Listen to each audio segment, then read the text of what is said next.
All right, so I'll give praise, esteem, and honor to the living Elohim in the name of Yahushua HaMashiach today. Pick this up in John chapter 5, verse 39. Search the scriptures, for in them you think you have eternal life, and there they will testify of me. And you will not come to me that you might have life.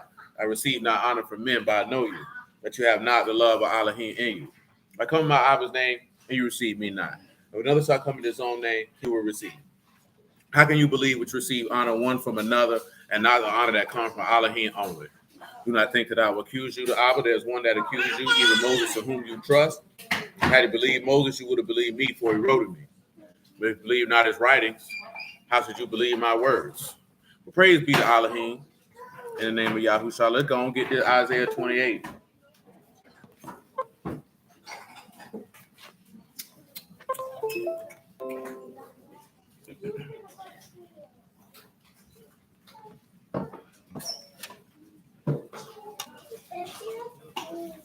Sit down and be quiet. And 9. Look in your bed. Come here, little girl. Come here. I'm going to get you. I'm going to catch you. 28:9. Isaiah, whom shall he teach knowledge? Whom shall he make to understand good news? Weaned from the milk, drawn from the breast. But the word of Yahuwah, that's going to skip all the way down. For precept must be upon precept, precept upon precept, line upon line, here a little, there a little. For with stammering lips and another tongue will he speak to this people. To whom he said, this, the rest, you may cause the weary to rest, and this, the refreshing, yet they would not hear. But the word of Yahuwah was unto them precept upon precept, precept upon precept, line upon line, line upon line, here a little, there a little, that they might go, fall backwards, be broken, snared, and taken. We were talking about the falling backwards a little bit last night. Let's look at broken, snared, and taken. Broken, which you know was shabar, broken in pieces, crushed. Where is it? I want that, man. Come over here to the book of Matthew, I believe.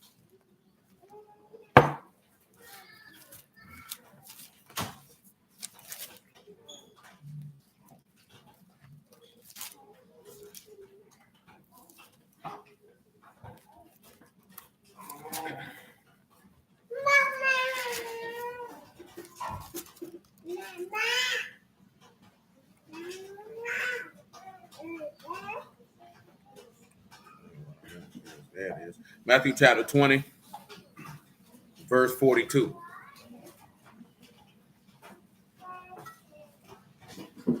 Yahushua said to them, did you never read in the scriptures, the stone which the builders rejected, the same has become the head of the corner. This is Yahuwah's doing, and it is marvelous in our eyes. Therefore say I unto you, the Malkuth of Elohim shall be taken from you. 21. And given to a nation, bringing forth the fruits thereof. And whosoever shall fall on this stone shall be broken. But whomsoever shall it fall, it will grind him to powder. And when the chief priests and Pharisees had heard his parables, and they perceived that he spake of them, but when they sought to lay hands on him, they feared the multitude, because they took him as a prophet. So first things first, let's go to Psalms 118.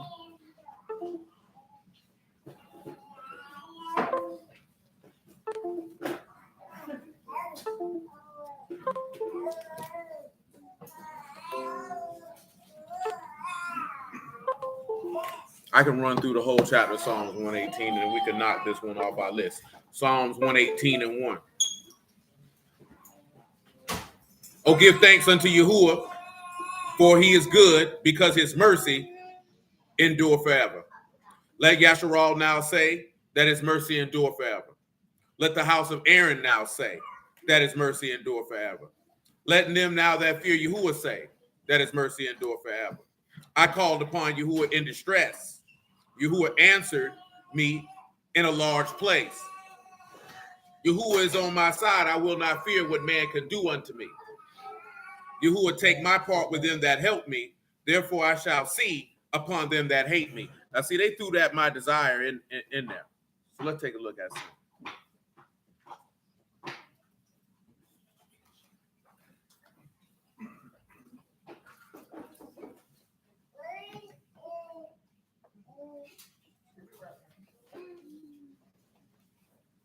I don't even know why they threw. I can see why they threw that my desire in there, but you just got C. Y'all know what the word for C is, right? Where you going, little muscle? Come on back here. Y'all know what the word for C is? Oh, it might mean you might want to look that up. Iron? What's that? Another word? All right. That's it, iron? No.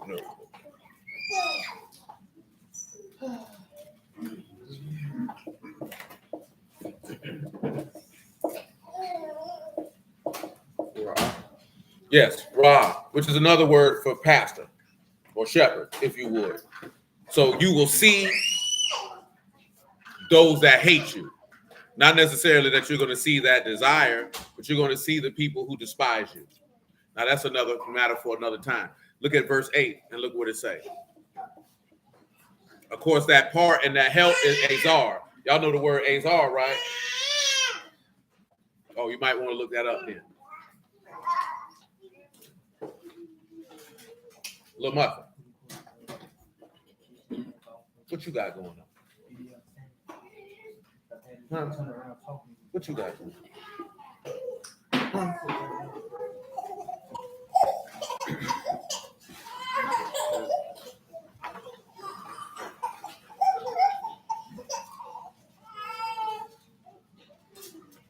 Hey, stop chasing him. Stop running. Stop running.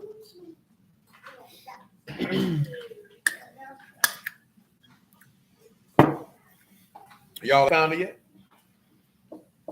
Kasal? Azar, yeah, the word for help.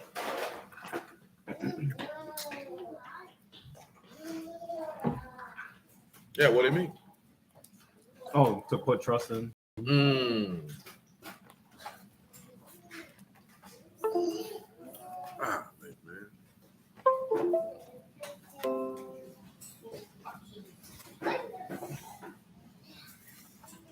No, that's not what it means. Smoke the word for trust, right? No, help. Help. Oh, I thought you said the word for trust. So let's say observe. A minute, that is to be a help, a succor, a support. You know the same word for help me? No, I thought y'all would have known that. So Yahuwah will be your help. Let's continue. Verse 8, Psalms 118. It is better to trust in Yahuwah than to put confidence in man. Now, see, some brews take this here, right? And they go way too far with it. Remember what confidence is. It's batah. It's to have confidence, to trust in, to be secure. Why is that important? It's not that you can't have confidence in another person. It's that you're not supposed to have confidence in them over Yahuwah. Let's take a look at that and see Jeremiah 17 for a case study.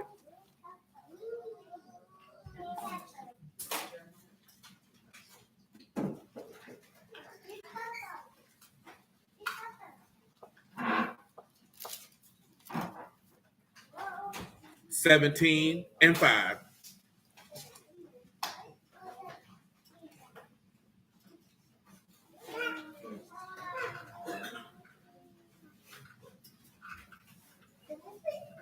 Thus saith Yahuwah, cursed the man that trust in man and make flesh his arm, whose heart depart from Yahuwah. See, that's what he means about not having confidence in man. You make flesh your arm. Do you understand what that means when you make flesh your arm?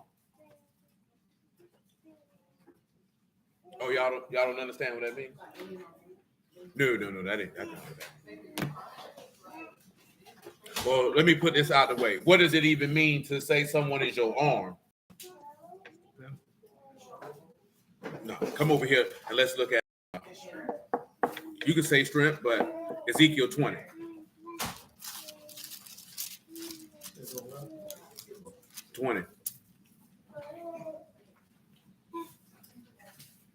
20 and 32.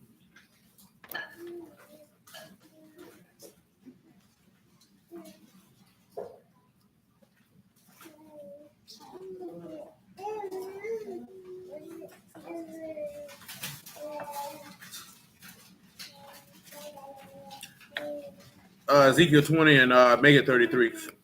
As I live, saith Yahuwah Elohim, surely with a mighty hand and with a stretched out arm and with fury poured out will I rule over you. Now, I'm just going to take it. We're going to look at stretched out arm. Stretched out, of course, is natah, which is the stretch, to extend, to spread out. You got noon, tet, and hey. So in this particular instance, you'll be look at that you can behold those who are filled with life, because that arm is filled with life. But arm here is a different word than what you may be accustomed or what you thought it might be.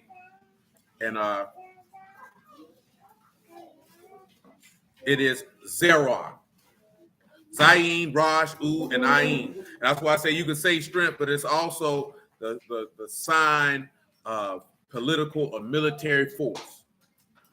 So when you look at this here, like you say, your strength, your faith, your confidence, that's what it means, as if this person is going to fight for you. You know what I'm talking about? So you look for man to fight for you. Case in point, what is this thing I just seen these people were talking about? Case in point, on Roosevelt Boulevard, there was a story about people didn't like the traffic on Roosevelt that leads into that Starbucks. And that they wanted the city to come in and make the Starbucks, make people come in on another road into the store. And the city said, we don't have the ability to do that. You know what I'm saying? We don't have that type of authority that we can tell a business where they can make cars go. This is an example of people making flesh their arm. Their confidence, their force is in man. Because you feel like the government can do anything to anyone at any time. Anytime you got a problem, you looking at Uncle Sam, what you gonna do about it? You know what I'm talking about?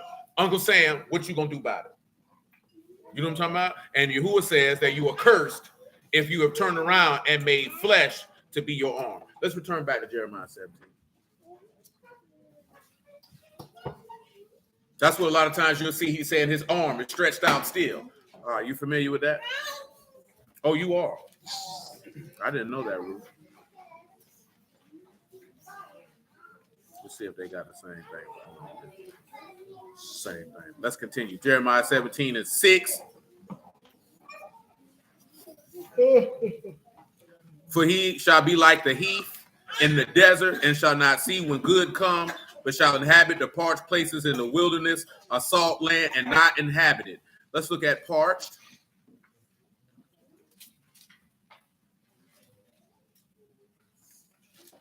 Parched places here is Karer. That is a dry region or a parched place.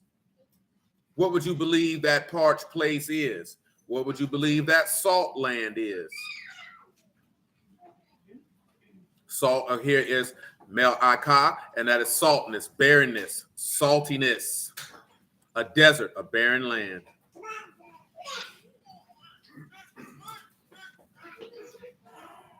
You say the grave.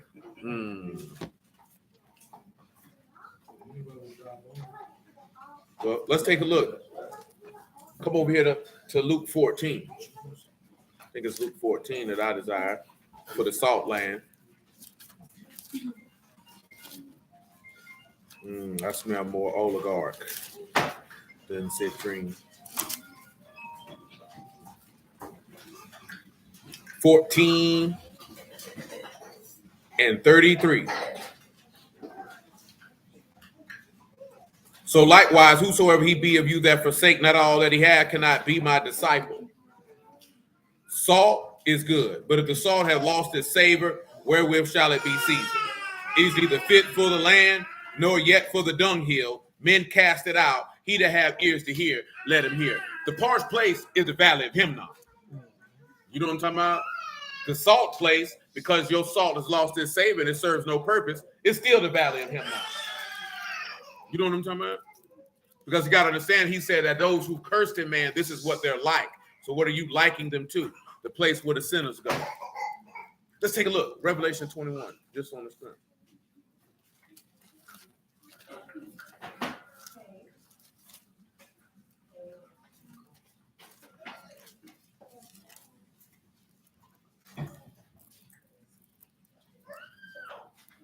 You can make it 21-7.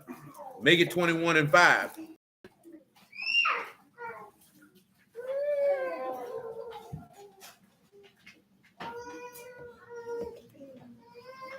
Y'all don't seem to be paying attention. You look as if this is a chore to you. Would you like to be somewhere else?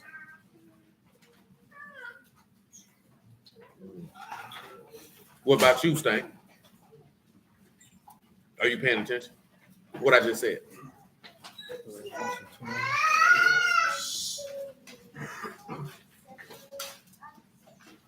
What?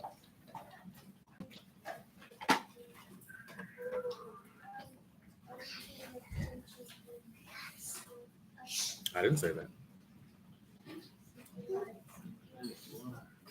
We've been left Ezekiel. You're about 5 minutes behind, maybe 10. You better catch up, baby. 21:5. Revelation. And he that sat upon the throne said, behold, what's up, man? I make all things new. He said unto me, right, for these words are true and faithful. He said unto me, it is done. I'm the Aleph and the Tau, the beginning and the end. And I will give unto him that is athirst of the fountain of water of life freely. He that overcomes shall inherit all things. I will be his Elohim. He shall be my son. The fearful and unbelieving, the abominable, murderers, whoremongers, sorcerers, idolaters, and all liars shall have their part in the lake which burn with fire and brimstone, which is the second death. Now, if you make flesh your arm, you know what that make you? It make you an unbeliever. I just want you to understand that everyone who is fearful, everyone that is unbelieving, everyone that is detestable, everyone who is a murderer, whoremonger, sorcerer, worship idols, you lie, you're done. And what does that mean when you break this down into certain things that you can understand character-wise? You are a murderer if you hate your brother in your heart without cause. Y'all know that it said that, right?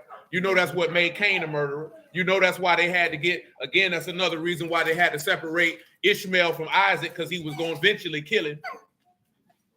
Understand that Esau hated his brother without cause. That's why he was trying to kill him.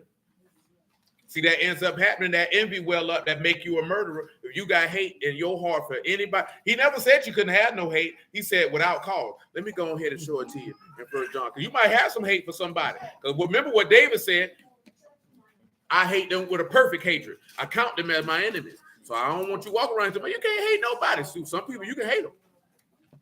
Nigga, I hate that nigga. I ain't want a nigga talk. I remember a long time ago, what them niggas used to be on the corner, not down here, but on tape, what it was, GMS, and they said, I hate you, nigga. I curse you in the name of Yahuwah. That joke was funny. That nigga was looking so serious. That nigga stopped. That nigga look. I hate you, nigga. I say, good Lord, what that man did to you, what? I remember I looked it up in the Greek some years ago. That John was like, mean to prefer. Like, you know when they say you gotta hate your mother. Yeah, I don't care for you. I don't fool with you. So I said, I was doing that. He said, look. So what? 13. Oh, no, 1 John. That's what I got to go to. I don't think I never said nothing out loud. 1 John 3.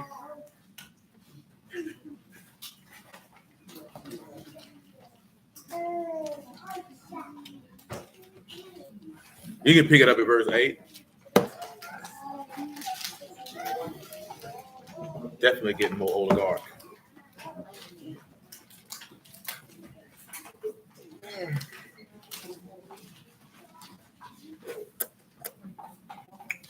First John 3 and 8. He that commits sin is of the devil. For the devil sinned from the beginning. For this purpose, the Son of Elohim was manifested that he might destroy the works of the devil. Whosoever do not commit sin, for his seed remain in him, he cannot sin because he is born of Elohim. In this, the sons of Elohim are manifest and the sons of the devil. Whosoever do not righteousness is not of Elohim, neither he that love not his brother. For this is the message that you heard from the beginning, that we should love one another.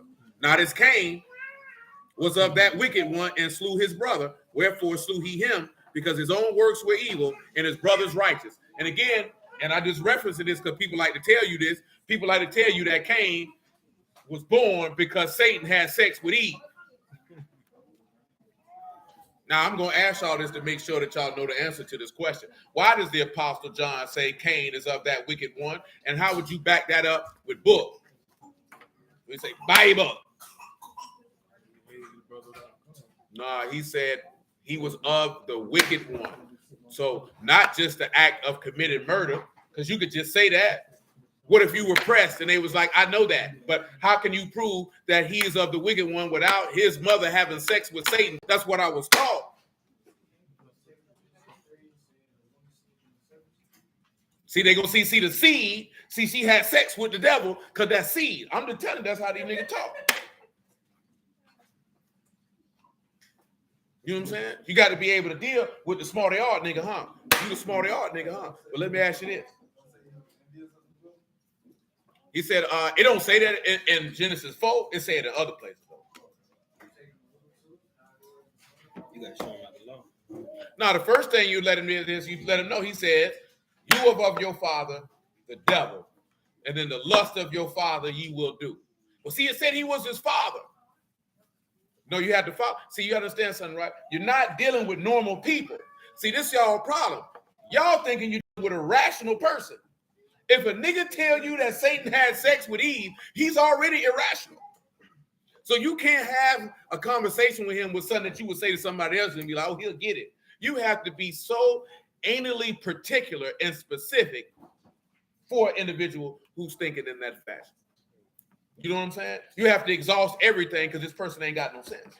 You know what I'm talking about? See, that's when you go right what you just read. See, if you commit sin, you are the devil, brother. So see, he was of the wicked one, and then you bring in, see, envy. See, Yahuwah, he don't like envy. See, look what he did. See, he wanted to sow a little discord. See, he wanted to do this here. See, this is abominable. This, you point out his works. So then when he say this is what Satan on. Because remember, he said he was a murderer and from the beginning. Or he say that he want to steal, kill, and destroy. Then you got to sit back and see. Paul said we're not ignorant of his devices. Then you show his devices. And then you sit back and look. See, that's how he are the wicked one. Not because he had an imaginary penis that he put in Eve and impregnated her.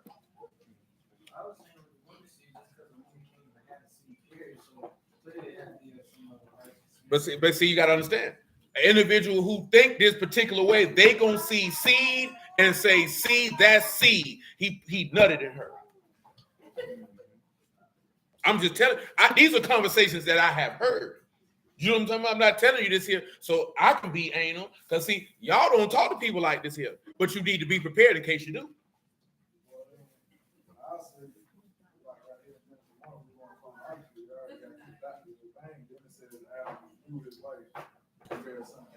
Oh, I didn't get to this part. See, this is what they're going to sit back and tell you. See, he ain't a part of the genealogy in Genesis chapter 5. See, that was Satan's son. This is stuff I done heard. I done heard this stuff for real. Be quiet. No.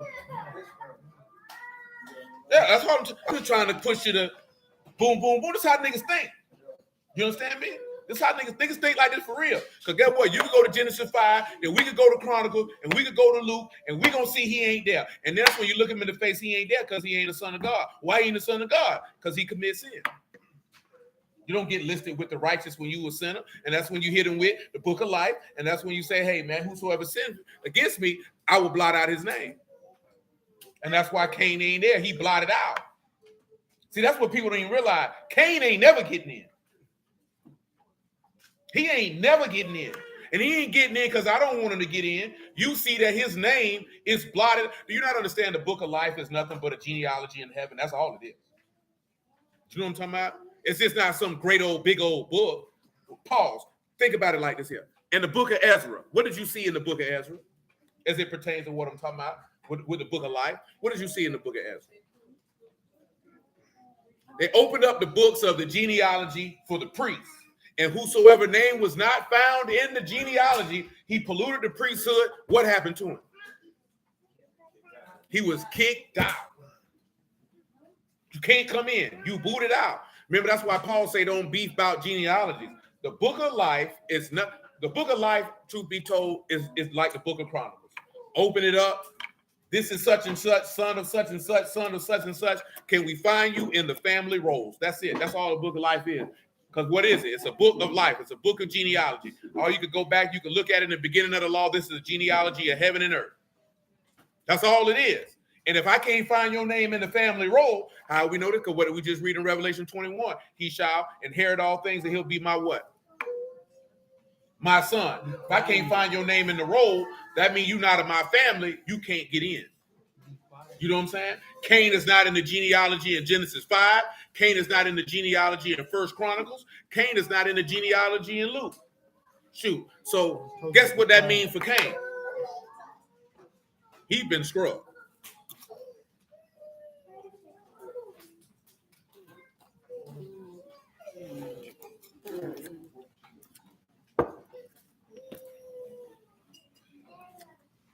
1 John chapter 3, verse 12. Not as Cain was of that wicked one and slew his brother. Wherefore he slew him. His own works were evil, and his brother's righteous. Marvel not, my brethren, if the world hates you. We know that we pass from death unto life because we love the brethren. He that loved not his brother abide in death. Whoso hate his brother is a murderer, and you know that no murderer have eternal life abiding in him. Now understand, what does he mean when he say hate your brother?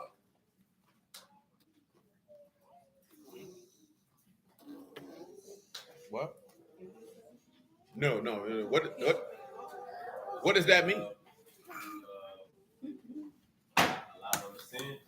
Absolutely not. Your brother is anyone who do the will of Elohim. If it's somebody that's in the word and you hate your brother, that man say you going to hell. That ain't no different than with Jacob hating. I mean, Esau hating Jacob, Ishmael hating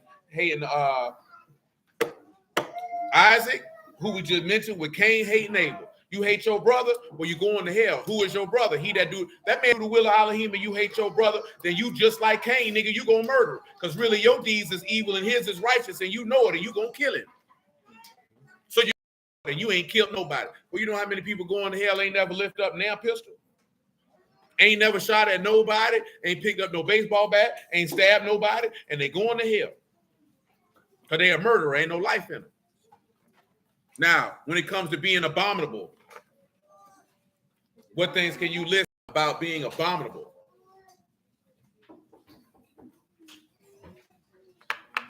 See, you know, most people, they're going to talk about being a sissy. Yeah, you can be a butt pirate, you abominable, but it's many other things that make you abominable.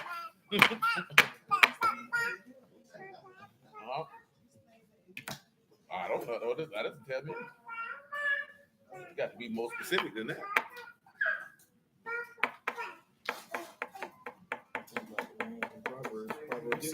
Got to be more specific than that. Man, let me tell you something, man. Somebody give me Deuteronomy 25, right?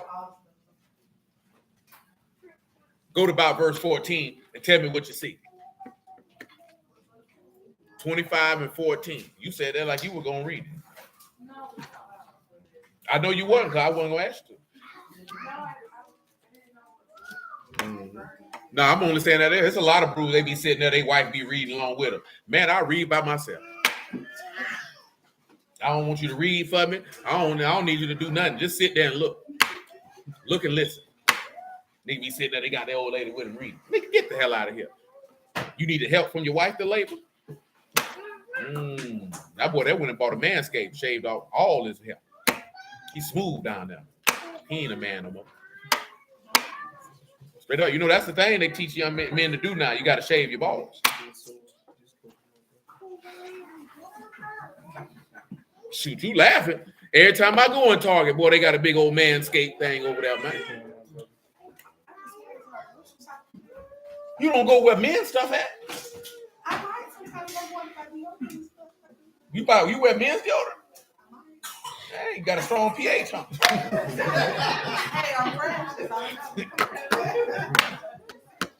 It used to be the other way around. What? Niggas be going and getting ladies deodorant. Oh no, I know that. Shoot, boy, I know a lot of niggas definitely do that one there. Shoot. I definitely been locked up with niggas and they wouldn't buy the speed stick, they buying the Tussie. Oh, you don't know about the Tussie? Yeah, it's called Tussie. I ain't making that up either. Tussie, it's all the same.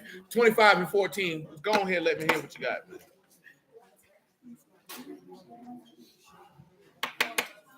Oh, y'all ain't fine? Yeah, go ahead. I ain't over there. It said, thou shalt not have in thy house diverse measures, a great and a small. Keep going. But thou shalt have a perfect and just weight and a perfect and just measure. Go ahead. That ain't what I want to do. Keep going. Thou shalt not, that thou shalt have. Thy days may be lengthened in the land which Yahuwah giveth thee. Keep going. That ain't what I want. For all that do such things and all that do unrighteous. All that do what? Unrighteous. All that do what? Unrighteous. Or what? Or abomination. See, let's not even deal with Proverbs chapter 6. You know what I'm saying? The discord among brethren, the false witness, the shedding innocent blood. That man say all people who have a false weight and a false balance are abominable. And if you do that which is not right, you're abominable. See, that one there, that's tough. I'm just telling you that how narrow of a way it is to enter in. Well, you can't come around here with that false judgment. Shalom, man. You can't do none of that. Read that last part again, man. It says, but thou shalt have a perfect weight and a perfect balance. Perfect weight and a perfect balance. And a just measure. A just measure. That thy days may be lengthened in the See, land Paul, which he give you. remember what you read in Isaiah 28, line upon line? That's dealing with measure. So when he telling you line upon line, he talking about you having a just weight or a just measure, a just judgment. That's what that line upon line talking about. So you supposed to be able to go command on command, judgment on judgment, here and there. You supposed to be able to do that every time. See, they ain't just, let me grab a precept here, grab a precept there. Well, you got a lot of people got bad. Well, don't you know if you got bad judgment? Matter of fact, this man tell you that in Proverbs. You know what I'm talking about? That an unjust balance is an abomination. Shalom, Brother Ellis. Keep on, man. Go ahead. It says that thou may dwell in, that thy days may be lengthened in the land which Yahuwah giveth thee. For all that do such things and all that do unrighteously are abomination unto Yahuwah. That man said, everybody do unrighteousness. Come over here to Proverbs 11. I'll let you read or hear them all. He tell it to you 3 times. 11 and 1. Let me tell you something, man. That man said, if you do unrighteously, you are an abomination. What is an abomination by definition? Something that is detestable. Like I say, most brews want to talk about the booty bandits, the butt pirates, the car, you know what I'm saying? The rump rangers. That ain't the only thing that's abominable. Oh, that's what we used to tell them niggas up the road, man. You know what I'm saying? I'm like, but that nigga, they're a rump ranger. You know what I'm talking about? White boys call them butt pirates. You know what I'm talking about? And prison slang is that's what they call them, booty bandits. You know what I'm saying? Be careful, that nigga steal your booty in the night. You talking about, oh wow, till you the nigga getting old rate. You know what I'm talking about? Then you like this here, stop it. Not again. It's not a game. Leah, put your legs down.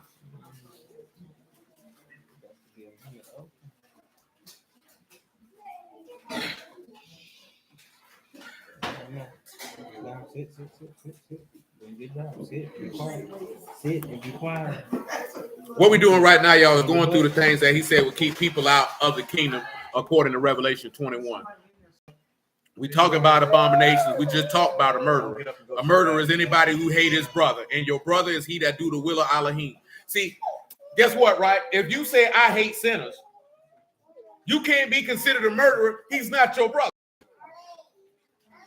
You know what I'm talking about? That's not your brother. Look here, right? If somebody say I hate pedophiles, well, shoot, Yahuwah hate them too. If somebody say you can't have the love of God in you and you say you hate sissies, well, shoot, Yahuwah hate them too. See, the difference between me and you is, see, you say you hate sissies and you might want to beat the sissy up. I'm going to say I hate a sissy, and if that sissy hungry, I'm going to feed it. You know what I'm talking about? If that sissy need compassion, I'm going to give it to him. And it ain't on no, I hate the sin and love the sinner. No, because my Elohim is merciful to the just and the unjust. You understand me? So I'm going to follow suit so I can be as my Father in heaven. See, that's the difference between me and you. And I still look that sissy in his face and say, I find you abominable before my eyesight. Repent before God, you nasty bastard. You're coming out here smelling like Duncan Hines and you think it's fine. It ain't. You smell like a man's breath. It ain't right. You know what I'm talking about? Ain't no different than women. I remember dudes used to be like, oh, you don't like chicks? No, I don't want to see no woman licking on no woman. Nigga, that junk don't excite me. Nigga, that junk excite me for the word. Oh, she looking vagina. Woo, that's so exciting. You know what I'm talking about? If this woman to lick another woman's vagina, ain't telling what she'll do. She confused. You know what I'm talking about? You be like, nigga, that's my fantasy. To see 2 women kiss on each other, nigga. What's wrong with you? And what you doing? You sitting over there playing with yourself.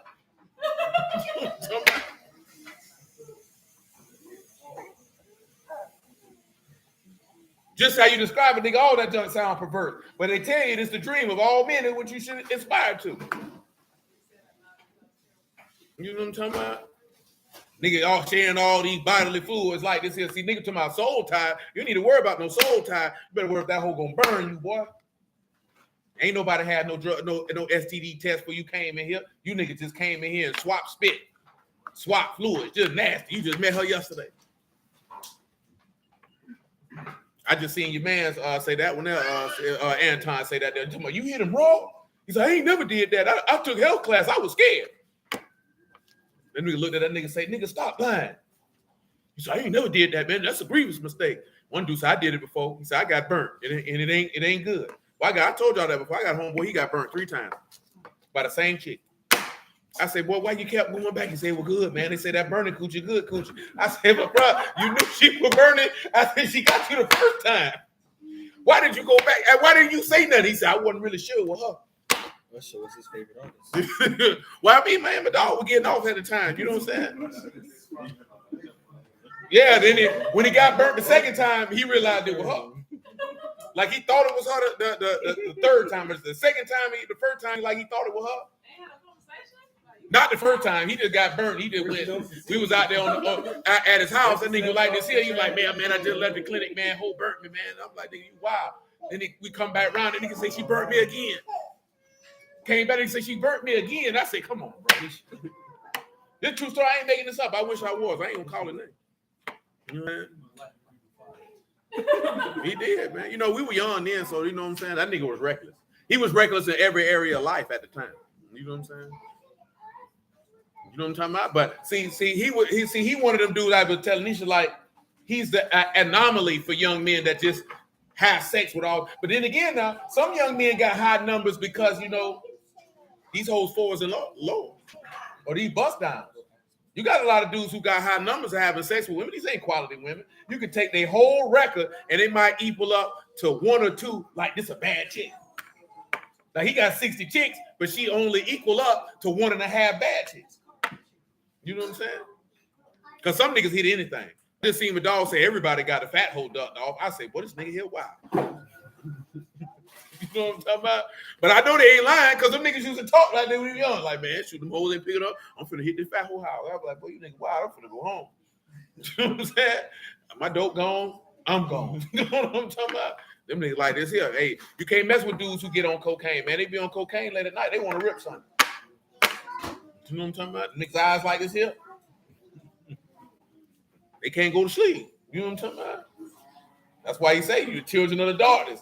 Because you can't be on cocaine in the daytime. Ain't what you want.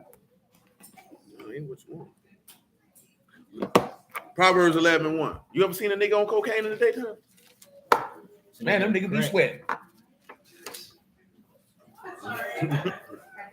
He swim because the sun's out, bro. No, that's the dope. That's the crack.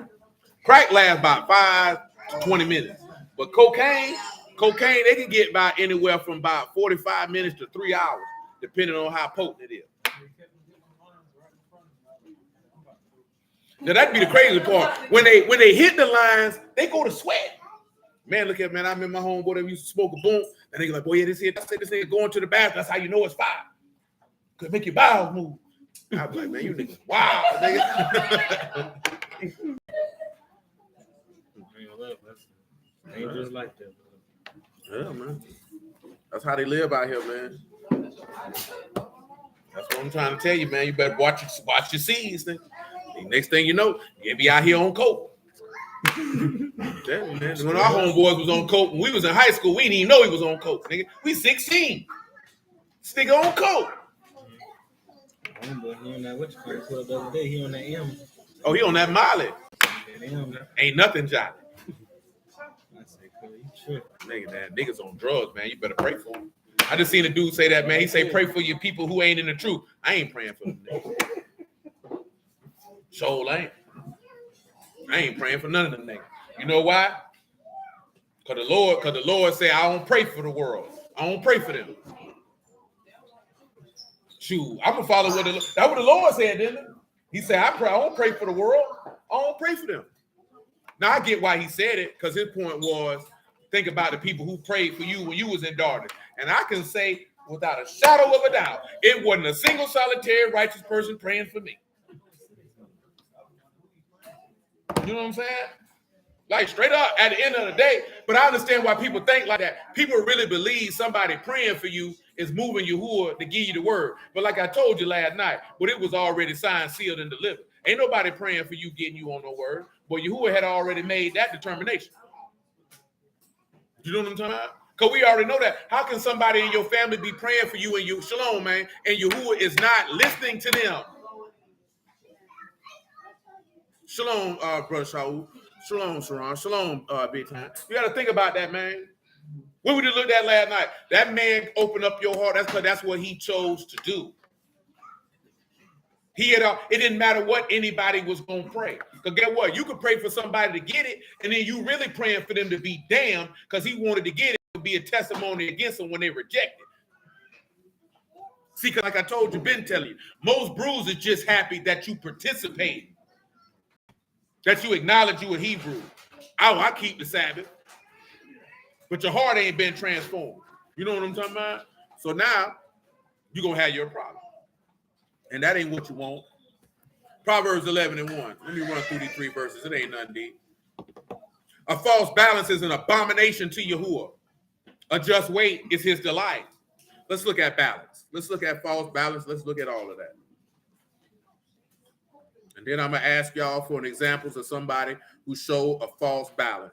First things first, false is mirmah. That is deceit. That is treachery. False, feign, subtlety, guile. We already know. How did it describe Satan?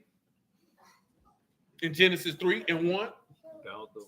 He was more subtle than any beast of the field. So that means he was false. Now you got balance. What do you have here? Mozain. A pair of scales. Balance. Mean. Olive. Zayin. Noon. Yah. Mean. So when you sit back and you look at that, you see you got a little water in here, a little ruach. So you're going to need to have, you got to have some spirit to have a little balance. Got to have a little life or a little seed to have some balance. But look at this here, right? Who can you look at that use deceit instead of having a just balance? Because that's all scale is. You balance it out so it can be what? Straight, upright, you're sharp. So who can you think of that had a false balance? A deceitful balance. That's enough. Go ahead. About Laban, he said Laban, that was definitely a false balance. Shaul says Korah, Dathan, and Abiram, a false balance. And they did. Big time say Saul. Who? Yeah, you can say Jezebel had the false balance in dealing with Naboth. Yeah, Priscilla and Aquila definitely, not Priscilla and Aquila, but yes, they had a false balance. Priscilla and Aquila was the dudes that was there, the dude and his wife that was there when the man came through from Alexandria. His name escapes me at this time. And he didn't know nothing but the baptism of John and proved out the scriptures that Yahusha was the son of Elohim. Let's take a look at it because I can't his name. Acts 18.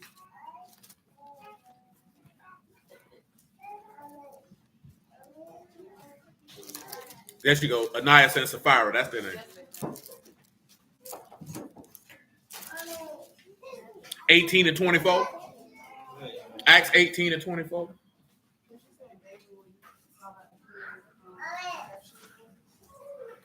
Yeah, that was a false balance on David's part when he did that to Uriah the Hittite. That man said he find that detestable. You know how many people gonna go to hell by using deceit and treachery and judgment? Boy, you going to hell, boy. But see, Bruce don't want to talk about that. Boy, you're going. You're going. See, that's hard when that don't pay. Remember what it said about Yahusha? There was no what found in his mouth. So he didn't have no unjust balance or unjust way. He didn't operate that way. Remember, that's what you're line upon line. Remember, who did he say? Who he calls to understand doctrine or understand good tidings? Somebody who understand the instructions and understand judgment. And what did we read in Isaiah 11 last night? He'll be quick and understanding and the fear of Yahuwah and the counsel of might and understanding, and he will judge with equity and reprove the meek with equity, which is straightness, which is a just balance. Acts 18-24. A certain Yahudim named Apollos, born at Alexandria, an eloquent man, mighty in the scriptures, came to Ephesians. This man was instructed in the way of Yahuwah, being fervent in the Ruach. He spake and taught diligently of the things of Yahuwah, knowing only the immersion of John. and began to speak boldly in the synagogue. When Aquila and Priscilla had heard, they took unto and expounded unto him the way of Elohim more perfectly. And when he was disposed to pass into Achaia, the brethren wrote, exhorting the disciples to receive him, when he was come, helped them much which had believed through mercy. And he mightily convinced the Yahudim, publicly showing by the scriptures that Yahushua was Hamashiach. See, that's what he did. See, that man opened up the book and said, I don't know what y'all talking about. See, Bruce wouldn't be able to stand that. See, most people won't be able to stand that now because they like to argue. See, come over here in Acts 19. Paul did the same, 19 and 8. Turn around and sit down. Yeah, you know I'm talking to you.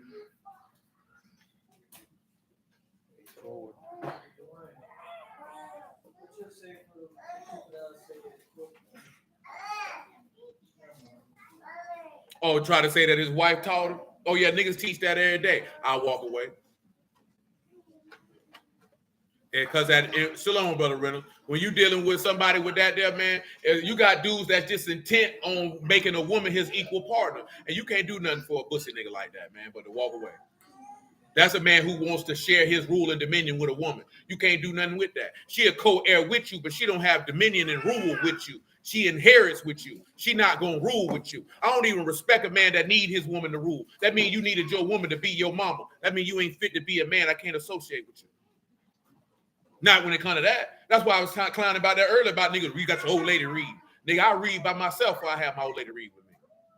I don't need my old lady to come out here and help me with no word. I don't need you to tell me how to talk to nobody. I don't need your help on that. You know what I'm saying? Matter of fact, the part that I don't like is when women volunteer that. If I wanted your opinion on that, I would have asked you for it. If I didn't ask you for it, keep it to yourself. Because you in an arena that deal with men that don't pertain to you. You know what I'm talking about? And a lot of dudes don't do that because you were raised by your mama. You look for your mama to be your helpmeet, your savior, your strength, your backbone, and all that. Nigga, I'm a man. You know what I'm talking about? I told you this before. I ain't went and asked my mama for no counsel since I became a man. And Biden before that, even in teenage, ask her son for what? I'm out here dealing with men. Ain't nothing she can tell me. You know what I'm talking about? What's she gonna tell me about navigating in the street? She ain't never been in the street around no killers and thugs and robbers. You know what I'm talking about? Shysters and scammers. You can't tell me how to interact with these men. You ain't gonna be able to give me no info to how to handle conflict with these men. I'm gonna have to go to another man for that. You know what I'm talking about? Nah, man. I ain't never been one. I get in trouble, go run to my mama. That don't make sense to me. Now go talk to your daddy. That's a different story.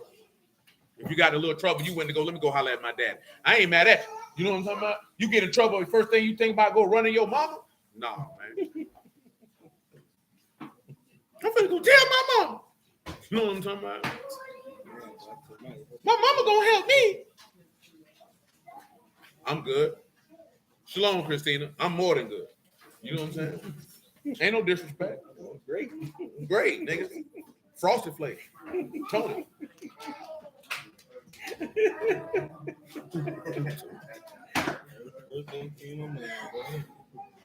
Y'all know I ain't lying. Y'all gotta, I'm finna go to my mom. Some niggas said they got beat up in school. You gotta tell my mom. Man, we done been in all type of stuff. Man, my mama don't know nothing about that. Don't tell my mama for. What's she gonna do? You want me to go get him, baby? We better bring some choppers with you. Them niggas kid. That boy say the Forrest Gump mentality. That boy, that wild. 19 and 6, man. Oh, 19 and 8. Let's get straight to it. And he went into the synagogue and spake boldly for the space of 3 months, disputing and persuading concerning the Malkuth Elohim. But when diverse were hardened and believed not, but spake evil of that way before the multitude, he departed from them and separated the disciples, disputing daily in the school of one Tyrannus. Man, that man walked away. When it's talking evil of the Lord, that man did. Let me get back on point because y'all got some stuff to share. Come on back over here to Proverbs 16.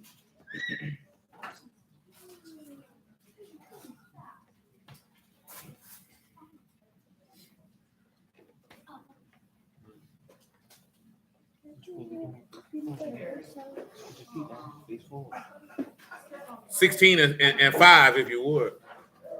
Shoot, you can make it 3. So you can make it 1, because all of it going to deal with it. Then we're going to get to what y'all got for the immersion. I get that started before I hit the 1 hour mark, and then grab whatever I need to grab after that. It's Proverbs 16 and 1. The preparation of the heart and man and the answer of the tongue is from Yahuwah. Do y'all recall we talked about this before? Yahuwah declared to a man what his thought is. Also, Yahushua said, take no thought what you going to say, for in that very hour, the Ruach HaKodesh will give you what you should say. And just so you can understand, preparations is marak, that is arrangement, that is plan and preparation. Whatever plan you got in your heart, it comes from Yahuwah.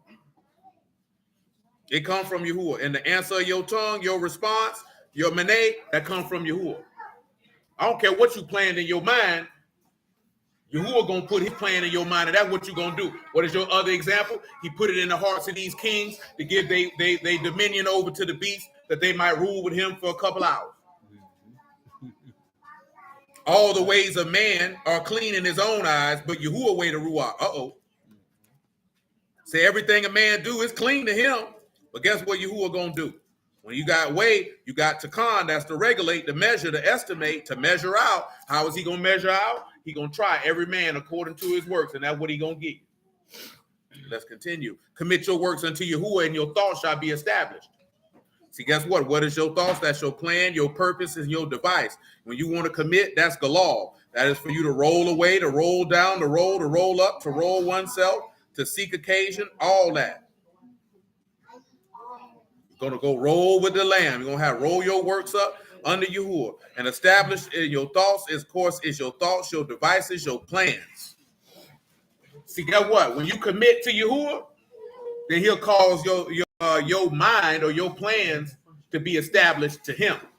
That's why I say all things work to the good of those who are called according to his purpose. Yahuwah has made all for himself, yea, even the wicked for the day of evil. Just know he made certain people go to hell. Solomon told you that, and Paul just backed it up when he told you that in Romans 9. You ain't got to like it, but that's just what it is. Everyone proud in heart is an abomination to Yahuwah. Hand in hand, he shall not be unpunished. So that speaks for itself. And of course, we reference that in Proverbs chapter 6. With that, if you want proud, it's gabat, haughty, proud, exalted. By mercy and truth is iniquity purged, and by the fear of Yahuwah, depart from evil. See, when you have a respect and honor for Yahuwah, you leave evil alone. And of course, mercy and truth, there's grace and truth, salvation, Yahushua HaMashiach. That's how iniquity is reconciled. We'll see what you got for purge. You know what you got. You got kafar. Let's continue. When a man ways pleases Yahuwah, he make even his enemies to be at peace with him. Because Yahushua's way pleased Yahuwah, the last enemy, he made it be at peace with him. He destroyed it. Also, you can see that in the natural sense that he made Esau be at peace with Jacob. Let's continue. With righteousness and great revenues without right. Now, see, that's what a lot of people don't want to hear. So when you look at without right, he's telling you better is for you to have a little bit than to have great revenue with no judgment, because it's mishpah when they say without right. So if you're devoid of judgment, it is better for you to have a little bit than to have a lot, and you don't know how to judge properly. A divine sentence is in the lips of the king. His mouth transgressed, not in judgment. We all already know that. You're going to stand before the throne and he's going to judge you. And this man is not going to rebel against proper judgment, because Second Chronicles 19 tell you this, that you don't judge for man, you judge for Yahuwah. And there is no respect of persons in judgment. A just weight and a just balance are Yahuwah's. All the weights of his bag are his work. Well, let's look at bag.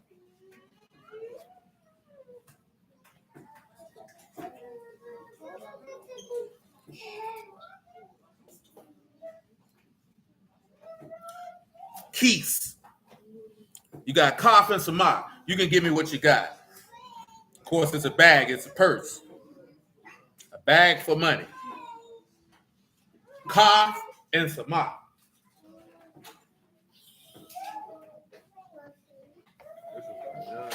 Huh?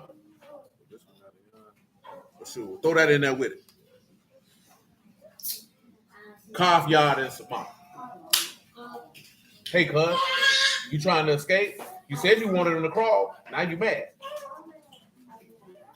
No, you don't. No, you don't.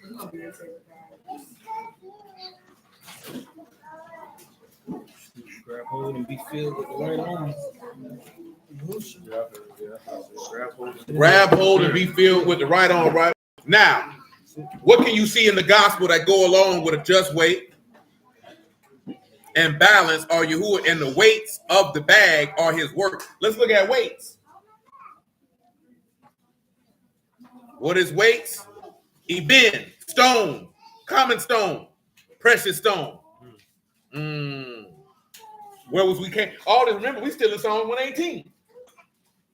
Say it's a stone. Say the stones are his work. Uh-oh. Let's take a look at something in Peter. 1 Peter, chapter 2.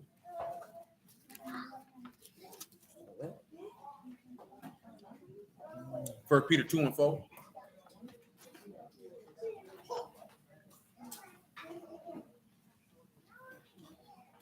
Because you got my money.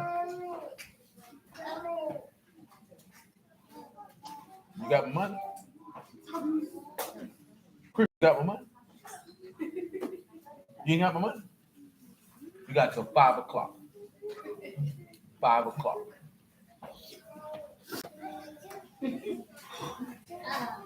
He said, this is 1 Peter 2 and 4. To whom coming a living stone, disallowed indeed of men, chosen of Elohim, precious. You also as lively stones are built up a spiritual house, a Kadash priesthood, to offer up spiritual sacrifices acceptable to Elohim by Yahushua HaMashiach. Wherefore it is contained in the scripture, behold, I lay in Zion a chief cornerstone, elect, precious, he that believe on him shall not be confounded. Unto you therefore which believe, precious. Unto them which be disobedient, the stone which the builders disallowed, the same is become the head of the corner. A stone of stumbling, a rock of offense, which stumble at the word, being disobedient, where also unto they were appointed. So what does that bags mean in weight? That means that stone. All those stones, all those sons of God, they his work. He fashioned them. He labored. He made them. Work, if you would just like to know. Of course, you should know this word is Messiah. That is deed, work, labor, undertaking, work of Elohim or product. All the stones in his bag are his undertaking. Let's take a look at this here, man. Let me finish this Psalms 118 so y'all can get these your baptism examples in here.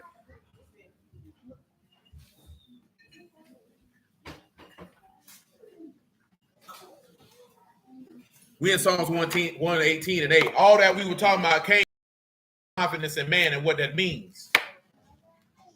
Prayerfully, you have a better understanding on the matter. You understand, Michael? That nigga don't understand.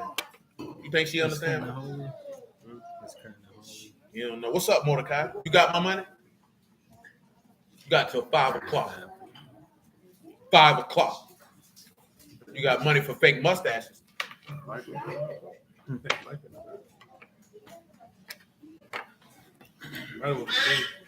Psalms 118 and 9. It is better to put trust in Yahuwah than to put confidence in princes. All nations compass me about, but in the name of Yahuwah, I will destroy them. You know that that's at the end. They were all the nations were gathered against Yahushua HaMashiach, and he will destroy them with the breath of his lips. They compass me about, yea, they compass me about, but in the name of Yahuwah, I will destroy them. They compass me about like bees. They are quenched as the fire of thorns, for in the name of Yahuwah, I will destroy them. You have thrust sore at me, I might fall, but Yahuwah help me. Yahuwah is my strength and my song, and has become my salvation. The voice of rejoicing and salvation in the tabernacle of the righteous, the right hand of Yahuwah do valiantly. I shall not die, but live and declare the works of Yahuwah. That's exactly what Yahushua did. Remember, he said it is he that was alive and was dead and lived forevermore. And when he sent down his Ruach HaKadosh, you know what he said in John 16? He will bear witness. Let's look at it in John 16. Let the Lord tell it to you. Let the Lord tell it to you. Come sit down. Thank the Lord. Thank They you. already went. Go sit down. John 16:8. You can make it 7. Go sit down tomorrow.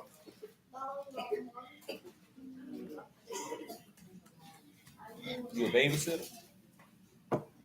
You the baby holder? John 16:7. Nevertheless, I tell you the truth. It is expedient for you that I go away, for if I go not away, the Comforter will not come unto you. But if I depart, I will send him unto you. And when he has come, he will reprove the world of sin. That means he's going to correct the entire world for their offense of righteousness and of judgment of sin, because they believe not on me. A gross violation of Deuteronomy 18. Of righteousness, because I go to my Abba and you see me no more. Because he's going to bear witness that he did exactly what the text said he was going to do. Of judgment, because the prince of the world is judged. Now I'm at peace with my enemy, because now he has been judged to be of death, and therefore he shall receive death. And I have yet many things to say unto you, but you cannot bear them now. Howbeit, when the Ruach of truth is come, he will guide you into all truth, for he shall not speak of himself, but whatsoever shall he hear, shall he speak, and he will show unto you things to come, and ye shall esteem me, he shall receive mine, and show it unto you. All things that Abba have are mine, therefore I said, he shall take of mine, and show it unto you. That means anything that the Father has to let it be known, those who possess his Ruach, he will show it to you. Nothing will be restrained, which goes back to what it says in your law, that he will hold no good thing to those who fear him. He will not withhold. I just had to tell somebody that the other day, because they were talking about that. I think I told y'all that about dudes talking about men in the Bible didn't do X, Y, Z. I'm like, bro, the book tell you, man, a prudent wife comes from Yahuwah. You know what I'm talking about? So if you don't have a prudent wife, then hey, guess what? He didn't give you that one. That's what it boils down to. That's what he said. Prudent wife. If you got one, that means Yahuwah blessed you with that one, and that's just what that is. You know what I'm talking about? And that's if you know you live in a different environment. If you don't know what prudent is, you know, find the verse and look it up. Look at Mike. I'm gonna look it up right now, because I don't know where it's at. He didn't even say nothing. Now I'm confused. It's in the book of Proverbs, Proverbs 11 to be exact.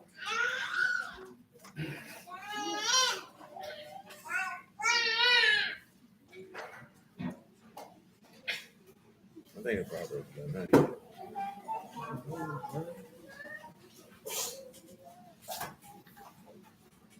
Or Proverbs 19, actually. You think it boogers, boy? House and riches are the inheritance of fathers. A prudent wife is from Yahuwah. What is the word that you should know? Is to be prudent, to be circumspect, to be wise, to understand, to have insight, to give attention to have comprehension, to act circumspectly. You know what it is to be circumspect, right? You know what that means? That's that great education for you. Y'all niggas should get y'all money back.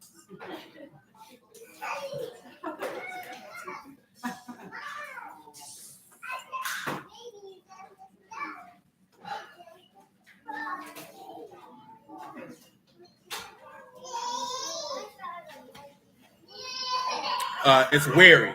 You know what that means? To be wary? Unwilling to take risks. I mean, that's a cautious woman. I.e., this is not a foolish woman who does foolish things. You know what I'm talking about? That's what that means. That means, so what does that mean in totality? She thinks before she speaks. She thinks before she acts. And she makes sure that her words and her actions bring no shame to her husband's name. And you know, it tell you that in Ephesians about us. Let me show it to you. Ephesians 3, I believe. Might be 5. No, it's definitely not.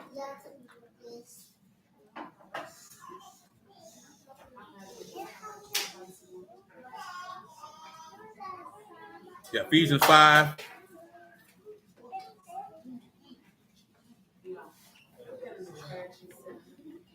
Verse 6 is fine.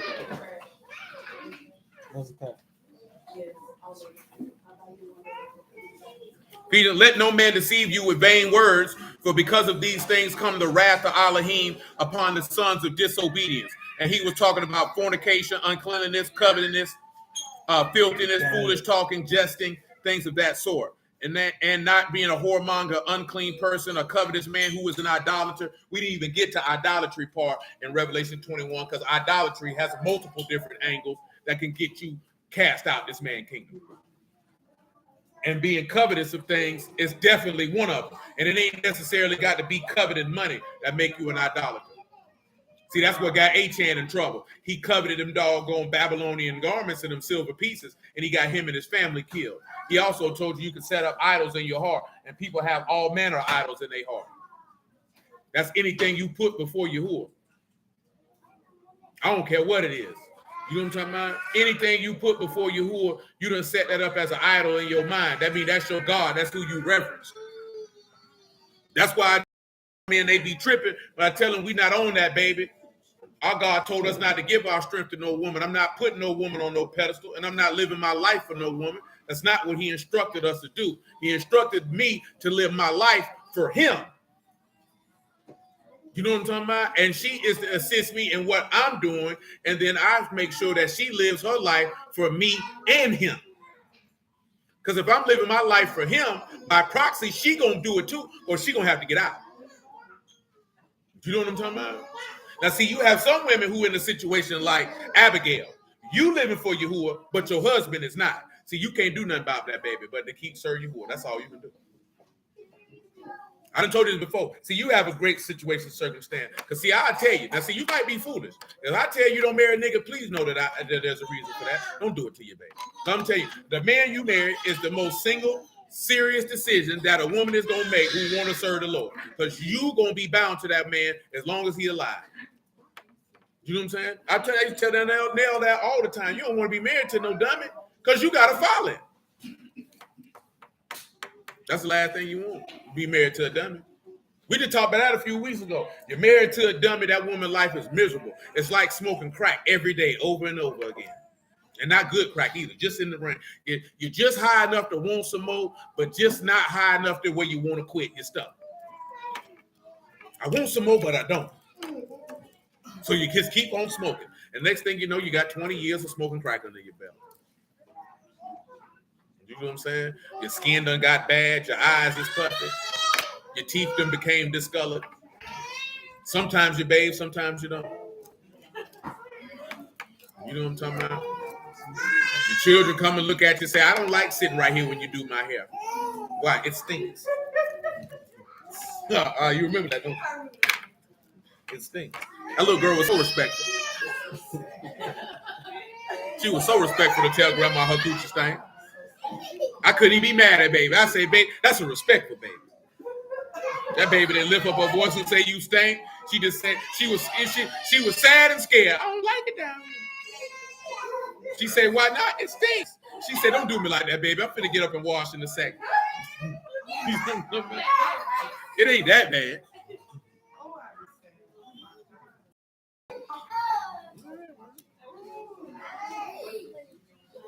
Five and 7, man, Ephesians. Be not you therefore partakers with them. You ain't supposed to be with people who do stuff like that. For you were sometimes darkness, but now light in the Lord. Walk as children of light. Didn't we just talk about that last night? They in the darkness, they don't know where they're going. You can't do that. For the fruit of the Ruach is in all goodness, righteousness, and truth, proving what is acceptable unto the Lord. Have no fellowship with the unfruitful works of darkness, but rather correct. For it is a shame even to speak of those things which are done in secret. But these things that are approved are made manifest by the light. Whatsoever do make manifest is light. Wherefore he say, awake you that sleep and arise from the dead, and Mashiach shall give you light. See you then that you walk circumspectly and not as fools, but as wise. That means you're wise enough to know, let me pay attention to what I'm doing. Let me not just do stuff hastily. See, fools do stuff hastily. Remember a long time ago, I asked you, young men, do you do stuff on a whim or do you do stuff charted out? Because when you're moving on a whim, you're moving like a woman, which is impulsive. Children and women move on whims. How do I feel at this moment? Whatever impulse I'm having, that's what I'm going to do. That's why women are some of the largest consumers, because they buy on impulse. They tend to have buyer's remorse way more than men do. Because y'all buy stuff, then they look at it like, why the hell did I even buy this?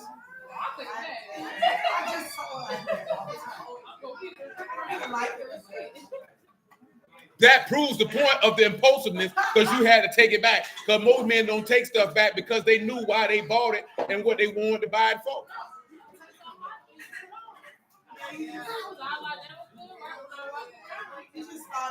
Nigga, we ain't talking about no shoes.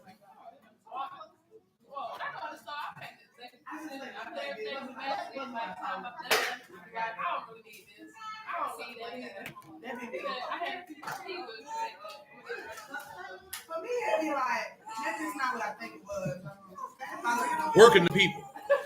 You done gave these people a whole basket of take back. You know you ain't want this junk when you bought. You knew you couldn't afford it.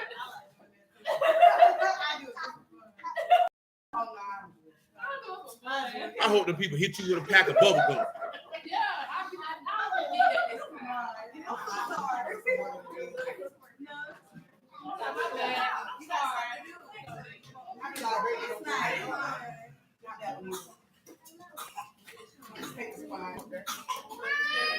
That ain't right. Ain't none of this right. Monica like, shoot, nigga, I take that junk home and be like, bump that junk. It's here now.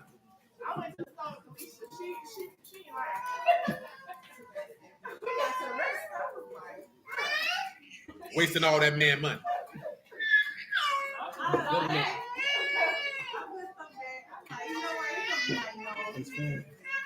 This is the thing though. You knew that when you put it in the basket. Well,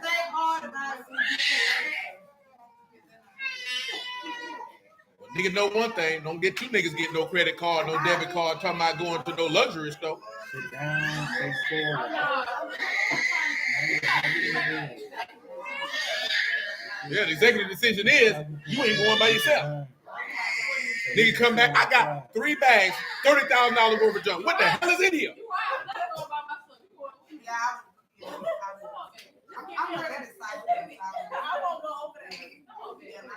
Look at you. 5 and 16. Redeeming the time, because the days are evil. Wherefore be you not unwise, understanding what the will of the Lord is. Be not drunk with wine, wherein is excess, but be filled with the Ruach. Speaking to yourselves in psalms, hymns, and spiritual songs, singing and making melody in your heart to the Lord. Giving thanks always for all things unto Elohim Abba, in the name of our Lord Yahushua HaMashiach, submitting yourselves one to another in the fear of Elohim. I wouldn't mean to be circumspect. But look here, right? Let me pause. We'll come back to Psalms 118. Let's get these immersion verses out of the way. You right here. Let's go to the right-hand side. Come on, Will. What you got? Any of you gentlemen got something for the immersions? Go ahead, drop it in the chat. I did. Joshua 3:7. Joshua, Yahushua, son of Noon, 3 and 7. Let's take a look. Who is making all that noise? You can pick it up at verse 1. Just for those of y'all that don't know, Hebrews 6 is what we referencing. This is why we even in Isaiah 28 to begin with. Let me read that out loud. 3 and 1.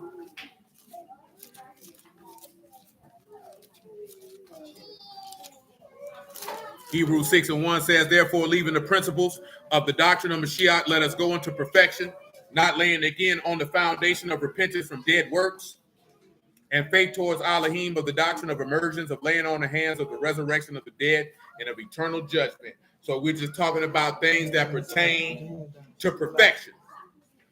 So with that being said, we're in Yahushua, son of Noon, chapter 3, verse 1. Put your hand down. Put your hand down. Hand down, man down. Yahushua rose early in the morning. They removed from Shittim and came to Jordan, he and all the sons of Yasharal, and they lodged there before they passed over. Let's look at Shittim and Jordan. Let's look at where they left from. Now that is the Achaeas. That's a certainly meaning of trees. And they passed over the river Jordan or Yarden. the descender. They have descended from the land of the trees. It came to pass after 3 days that the officers went through the host. And they commanded the people, saying, when you see the ark of the covenant of Yahuwah, your Elohim, and the priest of the Levites bearing it, then you shall remove from your place and go after it. Y'all know what that referred to at night or recently? You know what it's referred to? In the gospel? Book of John, to be specific.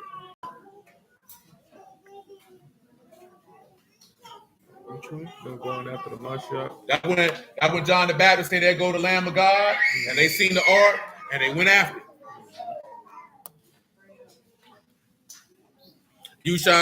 There shall you be a space between you and it, about 2,000 cubits by measure. Come near not unto it, that you may know the way by which you must go. For you have not passed this way here before. Now we say pass way. Let's look at that. Pass, you have a var. Let me see what this Sisalom is. That's the day before yesterday or 3 days ago. That's what it means when they like to say, I want you to get. You got Sean, you got Lamar, you got Sean, you got U, and you got me. This is Shil Shon. Day before yesterday, 3 days ago. You never been this way before. Sean, Lamar, Sean, U, and me. The adverb. Y'all know what an adverb is, right? You know what an adverb is? It's addition to the verb. Huh? That is unfortunate. What's an adverb, Monica? Matter of fact, bump all that. What's an adverb, nigga? Oh, I know what it is. I deal with literature every day. That's why I ain't asking. Yes, that was an adverb is. It is a descriptive verb, an action verb, even though a verb is an action. Look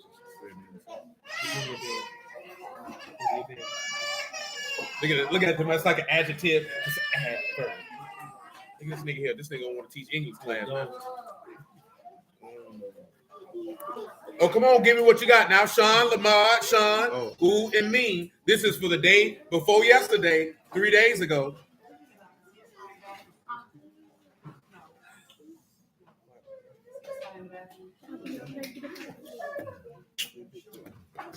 They definitely made these joints a lot different. Joints definitely tiny on the way off.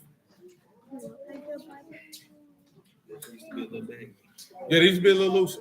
You know what I'm saying? Definitely know we can go 2XL. I got you, man. You can't use 2 Peter, brother. Can't use 2 Peter. Can't do that, brother. We need all Genesis to Malachi. Michael. You said there was 2 Sean's in there? Yes. What's up, guys? You don't want to hit him, Sidney. You got my money? Hold on. Where my money? We'll Make a fool of me, bro. Definitely 5 letters. You got till 5 o'clock. You hear me? 5 o'clock. Clean yourself up. I would say to Be secured and paired to the devouring of the shepherd. To be secured and paired to what? I'm asking. The devouring of the shepherd. The devouring. Oh, you want to be secured to his death. That's what you tell him? We talking about baptism. You suffer with him. You say he'll reign with him. You suffer now. Right, that's it. That's what comes before the heretofore. And that's Shilshon.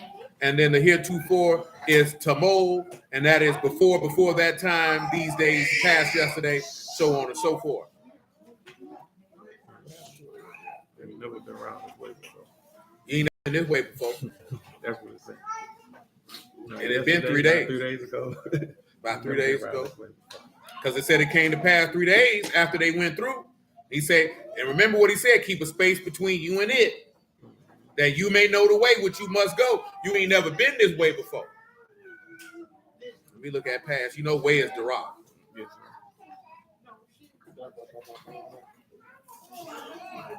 my bar 5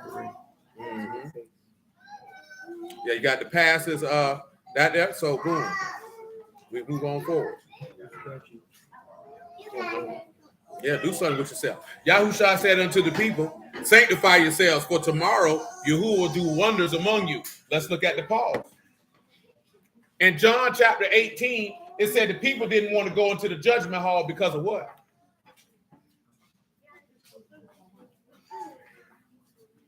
In John 18, it said the people didn't want to go in the judgment hall. Why didn't they want to go? Oh, y'all gonna have to look that up. Bird. Jeremiah Bird. Jeremiah James Bird. What's all that for? I didn't do it right. I just slapped your hand. I didn't do it right. I just slapped your hand. Oh, y'all ain't found it yet? Let's go, Michael. Sade. Stanley helped y'all out. Y'all were moving too slow. So they wouldn't be defiled. That's right. They'd have been made unclean. They wanted to make sure that they could remain sanctified. Let it say your truck parking at the gate. Anybody drive a light on? How they make enough? You look like the nigga who like to do that. Let me see it over the intercom. License plate G2Z. Your lights are on. License plate G2Z. He's like, did I do good? Yeah.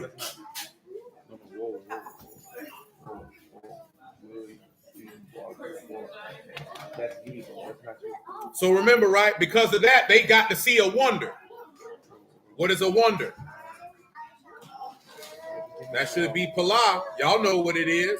Marvelous, wonderful, extraordinary. Separate by distinguishing action. Also to separate an offering.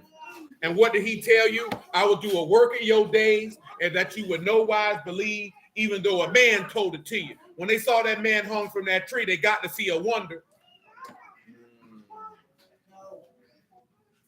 Verse 6, Yahushua spake unto the priest. Amen. And all the while, guilty of shedding the innocent blood, making themselves detestable before Elohim, they were unclean anyway. Ain't that something?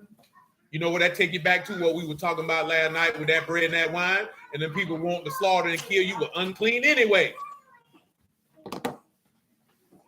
Get what? It go right back to the point you were talking about in feast day. There's a lot of dudes be crying about Passover and this and that. You unclean anyway, so you might as well don't keep it. Your heart unclean. Talking about I keep the Sabbath day. You might as well stay to the house and watch porn. Went to the stove, smoked weed. That's what they do on any other day. You know what I'm talking about? What I'm talking about is matching something that is equal to the uncleanliness of their heart. You might as well. Your heart, you got so much lust in your heart, you might as well watch porn. You know what I'm talking about? You got some dudes be burning in their lust, man. I'm talking about got wives and all. Boy, they want to strike everything. Other niggas' wives, niggas around the corner, dogs, cats, it don't make no difference. Okay, play with it, Alicia. There's some niggas out here like animals. You got some people out here with some weird fetishes that they don't feel comfortable enough telling people in public.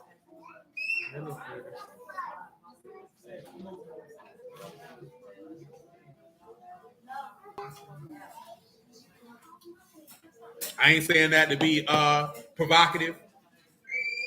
You got some people out here got some weird. I told you, you got dudes in the word who been wife swapping. Dudes who got women who participate in lesbian activity all the while and get up every Sabbath and preach the word like ain't nothing and go back to the house.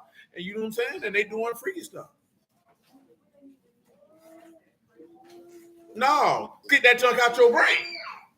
Nigga, you perverted. Man, when you go to still, it's like you perverted.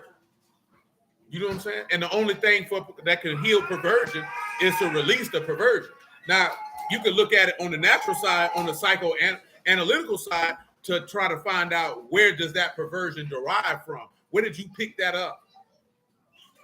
Why did you find why does this help you derive pleasure? Why do you think that this is a pleasurable activity to participate in? Because you don't never know. Some niggas might have been touched. Some niggas just nasty. Now, see, wife swapping, that's a different level of perversion. This nigga's nasty. That means you don't respect your wife or anybody else's wife. You don't respect yourself. But let me tell you something. Any man who chase sex don't respect himself. I don't care if he in the word or not. If you a man, see, I wasn't taught to do that. Just chase women and have sex with as many women as you can. I was told that was beneath me as a man to even participate in such activity. I was told get you some money. You know what I'm saying? And then you can get whatever woman you want if you got you some money. You're like, you ain't got no money, you know what I'm saying? Then hey, your numbers be up because you chasing women. I ain't never met a nigga who was getting money who chased women at the same time. I ain't never met one. I ain't saying that they ain't out here. I ain't never met one. Because you can't do both. Because you got to give this woman all this attention. That's why you can't chase women and serve the Lord. That's why you can't do it. Paul told you that. Now, see, we ain't talking. And when I say chase women, meaning some of y'all don't see this here. Man, you'll have Bruce post all day long about how they want a wife. I need a wife. Nigga, you can't get yourself right spiritually. They'll get you some money. Because your mind too focused on getting a woman. You know what I'm saying? And when your mind is given over to getting a woman, you can't become the man that you need to be so that you would actually be able to see the woman that can help you along the way on your journey. So that's how you don't get a prudent wife, because you press for a woman because you just want some vagina. Some niggas don't even want a vagina. Them niggas just want a woman in their presence and they lonely. Nigga be broke. How you broke and lonely? Nigga, you lonely because you ain't got no money. You know what I'm talking about? You be real lonely when you're broke. I ain't never heard a rich lonely nigga. You know what I'm saying? He might be lonely for other stuff, but that nigga be like this here, I can buy a friend. And a good time. And a good time. You know what I'm talking about? I may not want them when I might be sad that they won't stay because they not here for me. But at the end of the day, I can buy a friend. Man, look here, man. You know what I'm talking about? All jokes aside, though, you got a lot of dudes, that's what they own, man. Dudes be worrying about women and they can't develop themselves in the areas that they need to develop themselves.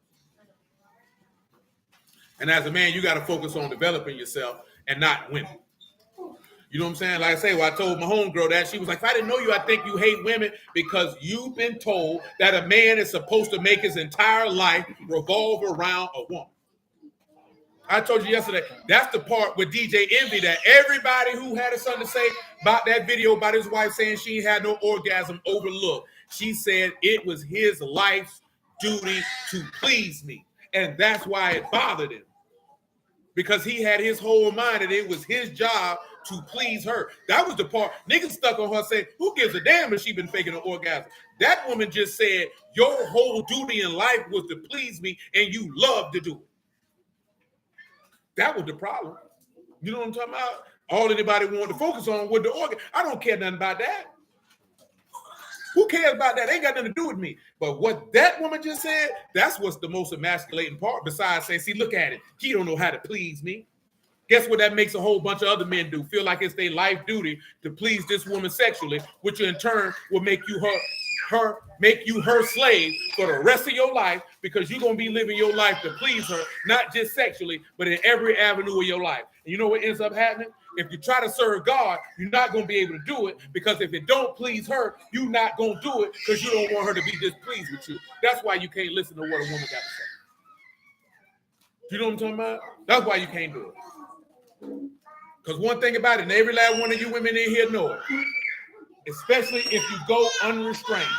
If you can go unrestrained and get pleased and get everything you want, you will let a man go against you who will to get you what you want if he does not put his foot down and say absolutely not. You ain't gonna stop him because you get the benefit. This is 99% of women on the earth, because you're emotional creatures. You're led by that. And that's why I said unrestrained. If this nigga has never reined you in, if he's lived his entire life about pleasing you and making sure you happy, you know that he'll go against God for you. And a lot of women want that. A lot of women want that. She don't care who you go against, long as she get what she wants. And the book tell you that. Does it not?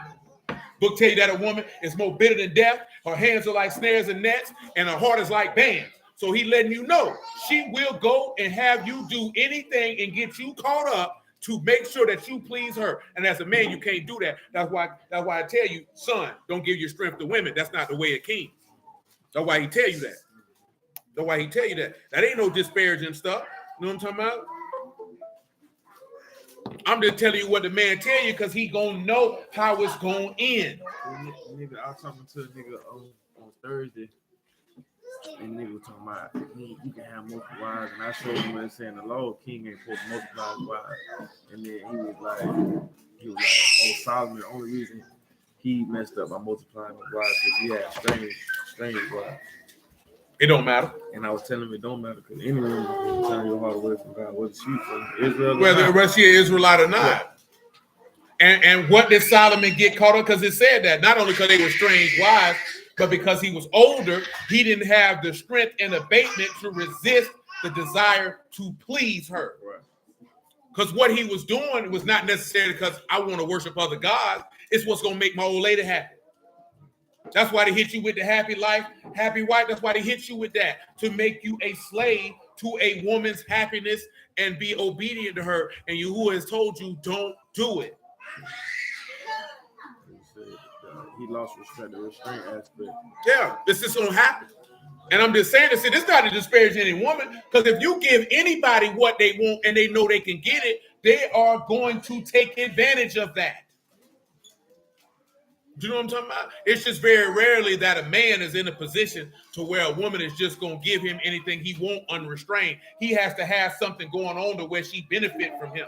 The only time women do that is when they're young and they don't know no better. You know what I'm talking about? But women are always in that position to get because for a man to get a woman to do what you want her to do, you have to put yourself in a position of power to where she knows she have to do it. See, if you broke or she see you as her equal, she knows she don't really have to do nothing. Nigga, I pay half the rent with you, nigga. Hell you mean? You know what I'm saying?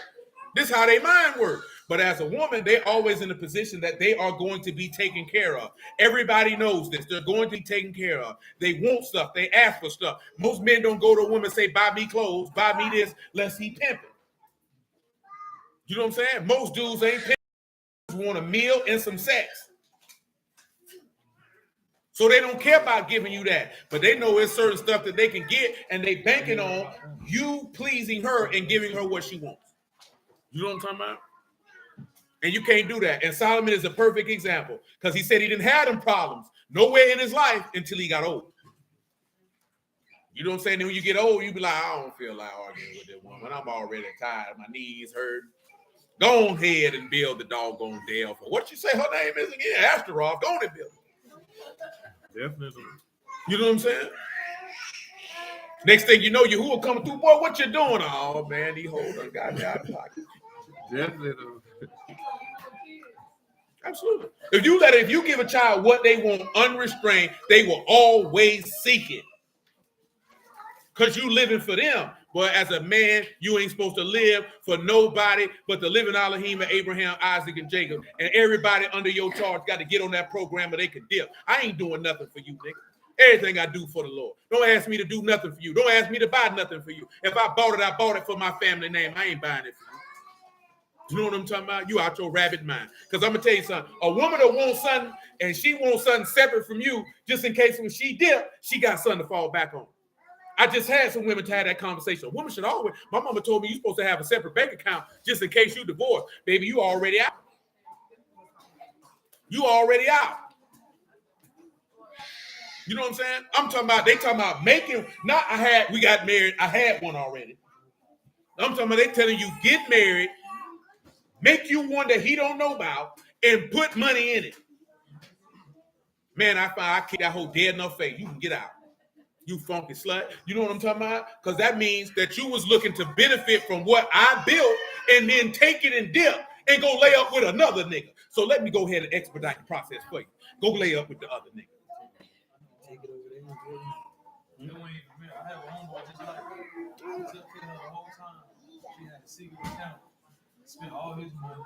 And she put all the money that she had deposit from her job. They paid no bills. Everything went down. They didn't know nothing about it. Yeah, because they do. Came home, took everything. Yeah, as he's supposed to. I'm out. No, she did. He came home to us. Yeah, he came home from. Oh, because that's what they do. That's the I'm finna dip on you, jump. Yeah, that's tough. That's tough.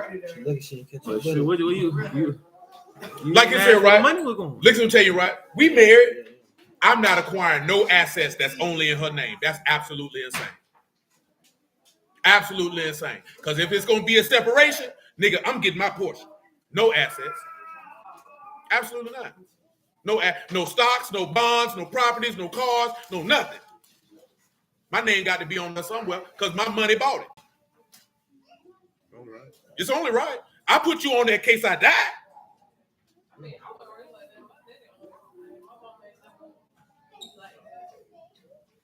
Well, your mama from the country, right? She knows where the help come from. Mm-hmm. She said my help come from the hills. From the hills. About to stay in the hills.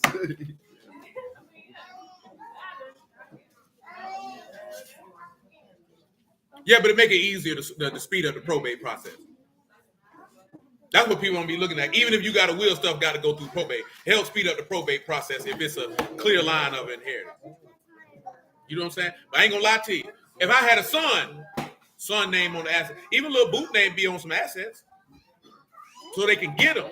See, if their name ain't on it, they can't get it. You know what I'm talking about? Or they can get it, but they got to go through the long, drawn-out process of probate. I'm trying to cut the probate process down. So you put their name on there so they can get the asset. You want to have a separate? That's a woman who's ready to deal. But now she talk about putting $20,000 in an account and don't get to it. So I'm like, that's my money. You know what that? See, you know what the biggest thing that says? That means you a liar. Come here. Because omission of truth is a lie. So that means you can look me in my face every day and lie to me. So then when I find that out, how am I supposed to trust you, you funky hoe? You lied to me every day for 10 years. Now, it's just money in an account. You was a liar, hoe. So now I got it like this here. So you probably been same way you had a secret account, might have had secret me. I don't know. I don't know. You got a secret account, might have a secret drug habit. I don't know. There's people who've been getting high and people didn't know they were getting high. You know what I'm talking about? Might have had a secret drug problem. Might have had a secret gambling problem. It ain't even the issue or the problem. It's the fact that you knew you were lying and you could come and look me in my face every day and know you were lying. And then try to play the victim when I found out you were lying. Well, you get the hell out of here. Yeah. Yeah, Christina said you shouldn't enter into a marriage thinking it's going to fail or it's not going to work in the first place, and that's why a lot of people get divorced. And you know, son, it's only black women parents who tell them to do that foolish junk. You might have some white women, but if they do it, they don't promote it like black women promote it. And ain't it funny? The women who promote with their daughters to do that are usually unmarried or divorced multiple times. You ain't never heard no happily married woman tell her daughter, get you a secret account from your husband. And then he think he's supposed to be happy with it. Now, see, that's what a dude came with. So what if I had a secret wife? Would that be okay with you? Stupid. I got a wife on the side. I got a girlfriend. When he say I got a couple girlfriends, I got a wife on the side. Don't kill me, brother. Ain't that what he said? That's what he said. That's where he work at. He said, I got a wife. Gonna say, come on, man. I got 2 girlfriends. I got a wife on the side, man. Don't kill me. And they said that nigga had me scared too. I held my own though. 3 and 6, man. Yeah, don't go out like that, man. Don't live your life like that. See, as a man, you got more to lose. I keep telling y'all that. Men have way more to lose in a marriage than a woman does. In this society, you got way more to lose. Because you can lose your money, your assets, your life, and your kids. You know what I'm talking about? And you have to rebuild from the ashes. Now, over the long run, they say women's wealth begin to dwindle after the divorce because they don't have the man to support them up. But that initial departure, okay, I'm telling you, in California, that junk tough. Man, it's niggas who got to pay their wife alimony till they remarried. And they know this woman got another man up in their house and they got to pay this hoe. Can you imagine paying somebody $50,000 a month till they die? And she got another nigga busting her down in your house that you still paying for? That you can't live in? Bump the vagina. Give me my house. You can keep the vagina. Just give me my house. We watched some movie about that. That white lady did that man like that. Took his jet, moved it all the way to California, and gave him hell about getting his jet. You know what I'm saying? Dude go through hell. Nigga got to pay for you and my lawyer. That's what women be like, why you don't fight for your kids? Because I'll be living in a van down by the river. Ho. That junk expensive. I'm going to pay $50,000 to $100,000 to get the same outcome as if I didn't go to court at all. That's what happens for the most part. I'm talking about dudes who don't have it. If you got money, you know, do what you do. But most men don't have the money to go through custody battles. They don't have the money. You know what I'm saying? They don't have the money. It costs a lot of money to go to family court. They make a lot of money from that. A lot of money. A lot of money. You know what I'm saying? And you gotta watch and as a woman, you gotta watch anybody who tell you to go down to the family court about your child. Because they telling you, I hate men. Because most of y'all know what happened in family court. Y'all know what go on in there. Y'all got friends. Y'all done heard stories. Oh, you don't know what happened? What usually ends up happening is a man go down there, he get told, F you and your life. The kid's going with the mama, and you're going to pay her XYZ, and that's what it is. And that you get a lawyer, because most of the time you're going to get a lawyer for custody, and you might end up spending $10, $15, $20, $30,000 to get the same custody that you would have got if you wouldn't even contest it, if you get that at all. This is in general, not every time, in general. But it's slanted towards the woman. But as I told y'all the other day, men are seen to be walking imbeciles in this country. So that's why they do that. Now, my brother, his wife, they're about to get a divorce, so she would have had to pay him. So she was like, oh, I'll take you back. And now they're about to get a divorce again. She's about to figure out. So she just like, wait. Yeah. See, at that time he was broke. Now he done built himself up. Now she can win. Mm-hmm. See, when she was in a position that she was going to lose, see, that's the difference between men and women. You know what I'm saying? See, as a man, you just got to be like, bump that junk. I'll take that loss and dip. Because, see, that's what they claiming Will Smith don't want to get a divorce. I'm going to lose. If I got to lose $175 million to get a cantankerous whore out of my sight, that's a small price to pay. That's a small price to pay. I get $150 million for your funky behind to go away. Shoot, ho, take 200. Straight up. Take another 50. Don't never come back. Nigga, these children grown. I ain't got to pay no child support. Just leave. You know what I'm saying? I don't care if I had to pay child support. Just leave and take them damn children with you. This nigga's weird. You know what I'm talking about? And you made him that way. You know I was here, but I ain't think it was going to be that bad. Ain't nothing. That nigga Will Smith ain't weird. That nigga a sucker duck nigga who wanted a woman more than she wanted him. Man, you can't never be with no woman who talking about I ain't want to marry you and tell you that to your face on live television. I'd have left right then. But before I left, I'd have got up and slapped in. I'm out. Bah! Shoot, the kids were scarred from the start. You were born to somebody who didn't want you. You know what I'm talking about? When I say she didn't want him, she didn't want to have kids from him. So that means she don't want them churn. You don't never want to be with a woman who don't want you, because that means she ain't gonna want your offspring either. Every time she look at her, look at this whole nigga right here. That's not what you want. You know what I'm talking about? For real. Because every time she look at her, who face she gonna see? Yours. Who is he a reminder of? You.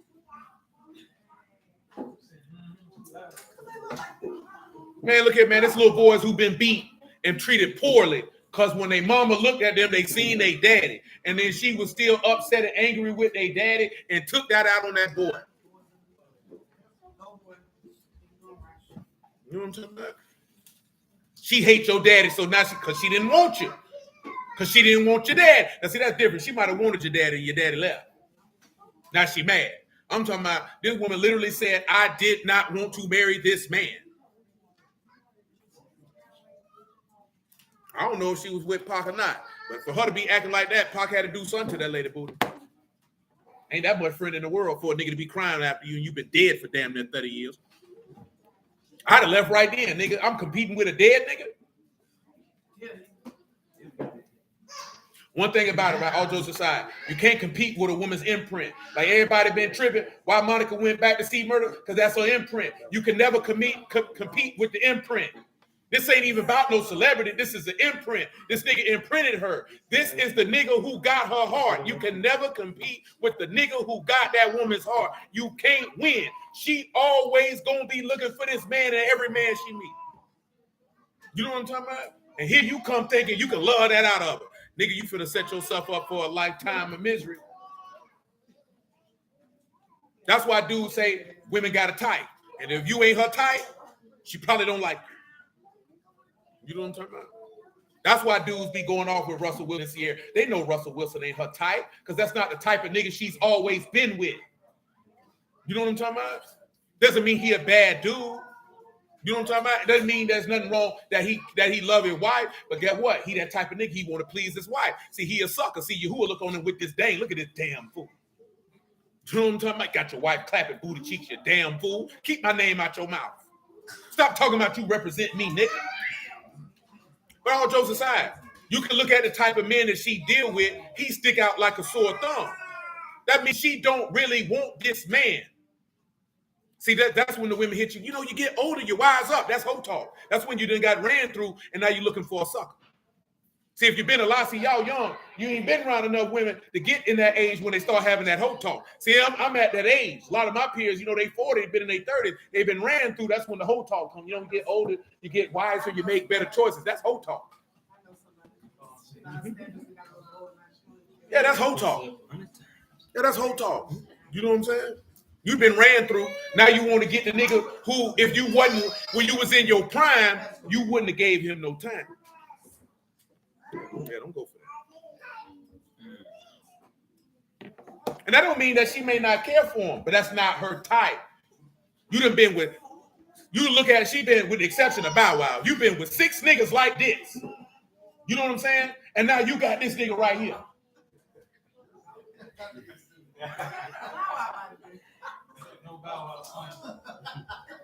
I mean, Bow Wow ain't no. Bow Wow is Shaq.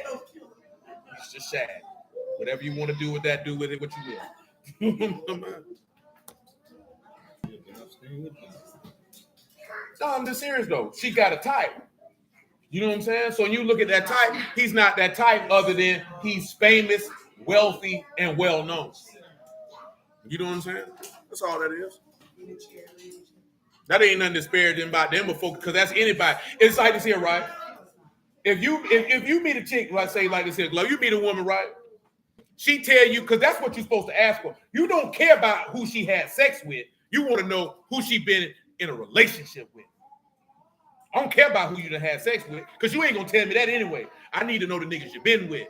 That's where you can get a gay. If this woman say I ain't been with nothing but thugs, she say she got 7 thugs on her roster. Now she want to be with you. Better walk away. You know what I'm talking about? Better walk away, because clearly you ain't her type. That's what it is with Monica. She like thugs.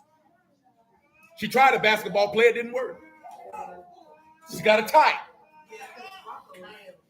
Nigga like thugs. That's what she like. You know what I'm saying? Ain't nothing wrong with that. If that's what you like, that's what you like. You know what I'm talking about? He got out of there. That nigga knows she love Cora. I gotta go. This nigga ain't never getting out of jail, man.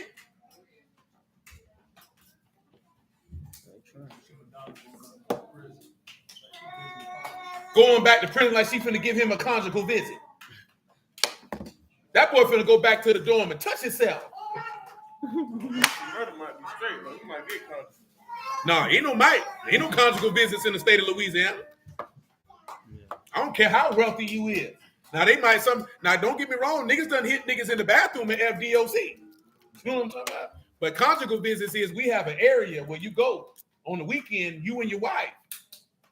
Y'all do what you do. Oh, they don't do that no more. I don't even think it's that many states that do that no more. Absolutely not. You can be married in the state of Florida all you want. That nigga going to beat his meat when he go back to the dorm. We're going to shoot him. Huh? Yeah, I'm not. Some federal prisons may still do it. Oh yeah, I know it's a couple prisons in California do it. You know what I'm talking about? Oh yeah, conjugal visits. Oh no, they don't care nothing about you being married. Shalom, man. Care nothing about you being married. Oh, you married, you get to have sex. You shouldn't have committed a crime, nigga. You could have had all the sex you wanted. Nah, it's unfortunate you were stupid enough to go to prison. Don't get mad at Mr. Charlie. He's doing his job. He just doing his job. Verse 7, man. Well, shoot, I hope you would, nigga. That's what you go to a visit for, to see a nigga and talk to him. No, his life. You should never get out. I just people that you pick. Man, they trying to get a man. Look here, man. Once you done been in prison about 25 years, man. Man, it don't matter, man. See, this is the thing, y'all. See, this is how y'all get confused. Them white folks don't give a damn about how much money you got. They don't care about your. This for white folks and all. See, y'all ain't never been to court. You never been. See, trial court and appellate court are two different things. And the thing with appellate court is this. The appellate court doesn't like to make the trial judge look bad. See, when you overturn a conviction, you overturn a verdict, that's saying that the trial judge didn't do his job properly. So they don't like to do that. So it has to be something very, very egregious for them to overturn a conviction. You know what I'm saying? I know niggas who done gave time back. It is very difficult to do, and it is a long process. You know what I'm talking about? Like, I done seen they say witnesses done recanted and say, man, sometimes once them crackers get you up, man, you're done. You're done. You know what would have been better? To not put your stupid behind in that position for a nigga to even accuse you of doing something like that because you got too much to lose. But that's what niggas don't want to have conversations about. Don't put yourself in a position where you got something to lose when you're surrounded by people who don't. You know what I'm talking about? That's what I would tell him big time word-wise.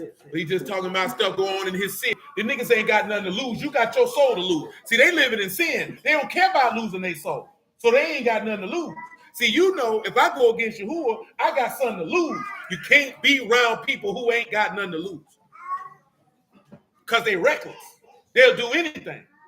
Can't do it. I won't do it. You know what I'm talking about? Because I ain't going to get caught up. I'm not going to let a nigga put me in a position to where I get 1,000 years by some junk he did. Because even if he didn't pull the trigger, you was with the nigga who did it. So you a damn fool for being with him. Man, I'm $1 million nigga, man. I ain't got no time to be fooled over with you, bro. I'm not finna argue with you niggas. I'm not finna tussle with you niggas. I'm finna do what that nigga said. I'm finna go back to my plush hotel and I'm gonna order a steak big as your back. That's what I'm finna go do. You know what I'm talking about? You niggas can stay here in this hellhole and be miserable. Just like I seen Meek Mill son talking about a nigga say, why you don't come back to the hood? What, these 5 niggas standing on the corner and 50 niggas done got killed? What the hell I'm coming back around here for? I don't owe you niggas nothing. See, only black people feel like I gotta come to the hood. I gotta do a damn thing. I'm not coming back around here to prove something to some who ain't got nothing to lose. Nigga get a good big stripe, he killed me. Nigga get big stripes, they rob me. I'm standing out here with you. The police run up on you. I go to jail. I got something to lose. I'm not coming around here with you niggas. I ain't got nothing to prove to you niggas.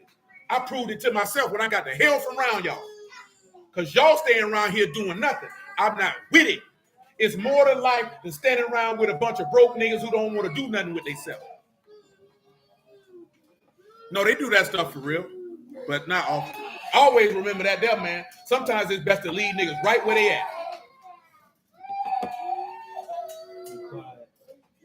Well, you all right, boy? You all right, boy? Sound like you fake crying. That's a fake face you got. You might not want to look like that too often. They don't compliment you.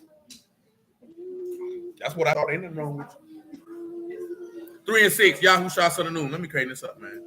Yahushua spake unto the priest, saying, take up the ark of the covenant, pass over before the people. They took up the ark of the covenant and went before the people. Yahuwah said unto Yahushua, the day will I begin to magnify you in the sight of Yasharal, that they may know that as I was with Moses, so will I be with you. And you shall command the priest that bear the ark of the covenant, saying, when you come to the brink of the water of Jordan, you shall stand still in Jordan. Yahushua said unto the sons of Yasharal, come hither, hear the words of Yahuwah, your Elohim. And Yahushua said, hereby you shall know the living Elohim is among you. He will without fail drive out from before you the Kenites, the Hittites, the Hivites, the Perizzites, the Girgashites, the Amorites, and the Jebusites. Behold, the ark of the covenant of Yahuwah of all the earth passed before you into Jordan. Now, therefore, take you 12 men out of the tribes of Yasharal, out of every tribe a man. And it shall come to pass as soon as the soles of the feet of the priests that bear the ark of the Yahuwah, the Lord of all the earth, shall rest in the waters of Jordan. The waters of Jordan shall be cut off. The waters that come down from above, and they shall stand up as a heap. Basically, he split the sea for them again. Y'all know that the splitting of the sea is symbolic of immersion. Why is that important? Because now they're entering into the land or entering into rest, which is why you must be born again of the Ruach and the water. Because this is what y'all don't remember. In Yahushua son of Nun, chapter 5, what did he have Yahushua do to these people? He had them circumcised again.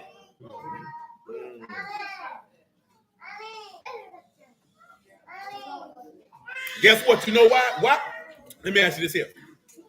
He got these people getting baptized again, right? Now, this is the question that I got to ask you. Who is these people that's going through this water who getting baptized again? The younger people. Why did they have to do that? Because they didn't get baptized the first time. Right. They didn't go through the Red Sea the first time. Remember, these young people. That's why they got baptized again, showing you that there would be a second immersion. See, put it this way. You can look at Moses' immersion as John the Baptist's immersion unto repentance, and Yahushua son of Nun immersion as being baptized by the Ruach, because that's what you need to enter into the land. That's it. Do you understand? Do you see it? What you got for me, Darius? Isaiah 4 and 4. I'm already there. My book right there too. 4 and 4. Yes, sir. Let me pick it up at Isaiah 4 and 1. See, I know some things we might mention, boy, they be some hard saying, but it be real life though. If you want to have success in the Lord. Now, if you don't want to have success in the Lord, that's on it. Because like I say, man, a lot of dudes will look at it like if you don't cater to your subordinates, that you hate your subordinates. When your whole life objective is that understanding that you subordinate to Elohim, and your objective is to make sure you serve him. Can't be concerned with what other people want or may not want to do in comparison to that.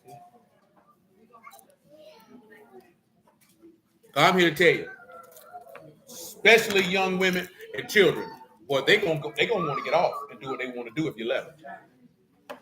You know what I'm saying? Y'all know that. You had a conversation. Women are rebellious by nature. You know what I'm talking about? And that's also another key component too, right? That you should see. You want to know who she been with, and you also want to know what is your relationship like with your dad. You know what I'm talking about? Because then that's going to be able to tell you how she may or may not interact with you. See, most young men, they don't know nothing about that because their mama not going to tell them that. What's your relationship like with your dad? Or any male figure that you hold in high regard that help with your rearing? Because if that nigga say, fuck my daddy, that whole nigga, you run away. I figured that out in high school. You know, I didn't want to talk to no woman that have her dad. They had too many mental problems. You know what I'm saying? That I didn't want to deal with personally. I ain't mad at nobody. I ain't say, nigga, don't mess with no woman who ain't got no dad. I didn't know. I wasn't finna deal with it. I don't want to deal with it. You know what I'm saying? I'm not a therapist. I need to be paid for my services. You know what I'm talking about? Straight up and down. Because women don't know. If you was a man and you done dealt with a woman who didn't have a father or had negative interactions with her father, it is a very difficult thing to deal with. It's very difficult to deal with. You know what I'm talking about? And hey, more power to those who can handle it, because I can't handle it. I don't know how to do it. Don't want to do it. What y'all over there doing? Playing. Stop telling you you're messing up your clothes. Stop stretching your clothes. Hard. Sit down. And in that day, 7 women shall take hold of one man, saying, we will eat our own bread and wear our own apparel. Only let us be called by your name to take away our reproach. And that day shall the branch of Yahuwah be esteemed, beautiful and esteemed, the fruit of the earth, excellent and comely for them that have escaped of Yasharal. It shall come to pass that is left in Zion and that remain in Jerusalem shall be called Kadash. Everyone that is written among the living in Jerusalem, and there goes your book of life, your genealogy, family genealogy. When the Lord shall have washed away the filth of the daughters of Zion, and have purged Jerusalem from the midst thereof, by the ruach of judgment and by the ruach of burning. Take us to, he told you that John the Baptist said, I indeed baptize with water, but it's one that come behind me who is greater, who would baptize with fire in the ruach hakodesh. Now, what does that mean? The only way you could get that, of course, is if you get what? Water baptized. Now, I can say this here, right? Let me ask you this here, see if you remember. Can you receive the Spirit without being baptized first? And if so, where can you prove it?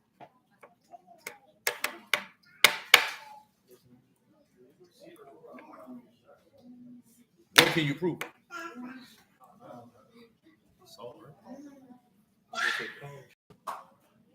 Now, Paul was baptized first.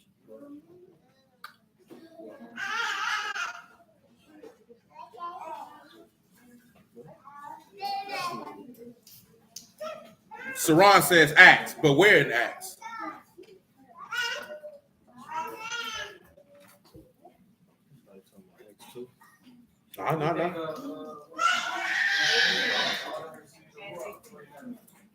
No, the apostles had already been. The people didn't receive it. No, they got baptized. They got pricked in their heart, and they said, what shall we do? And then he told them, every one of you repent and be immersed in the name of Yahushua HaMashiach and receive the gift of the Ruach HaKodesh. And at that point, 3,000 men were immersed. But he's right. It is in the book of Acts. He just ain't gave you the chapter yet. Nah, buddy was baptized. And then he got it. Come over here to Acts 10, though. You said they're like, oh, I was one chapter.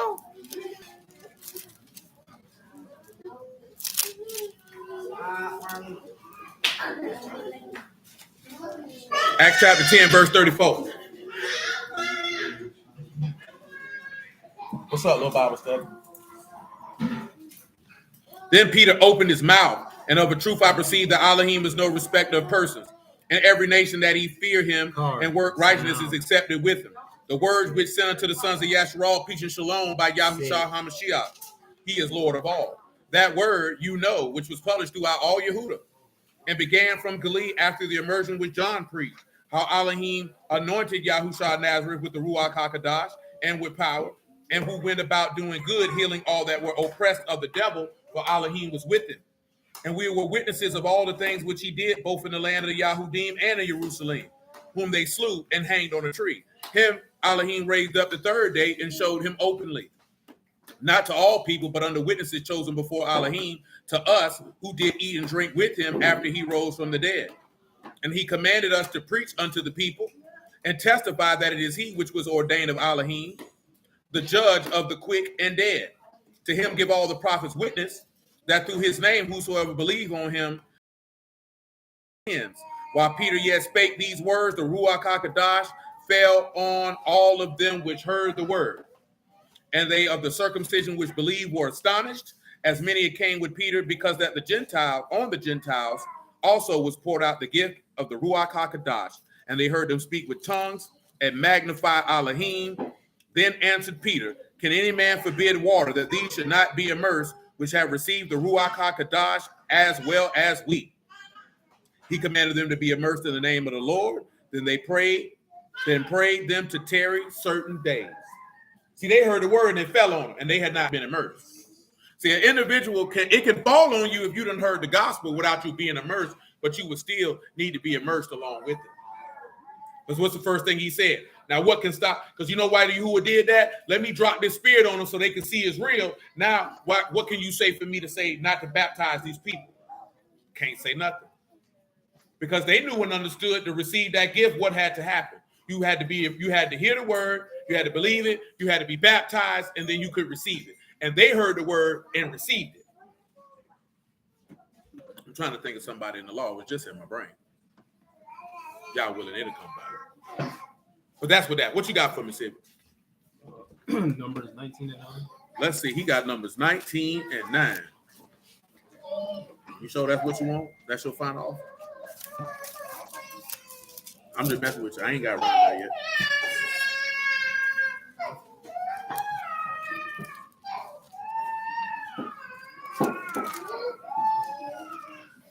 Okay, you looking at the purification of the unclean with the red heifer? He got the red heifer.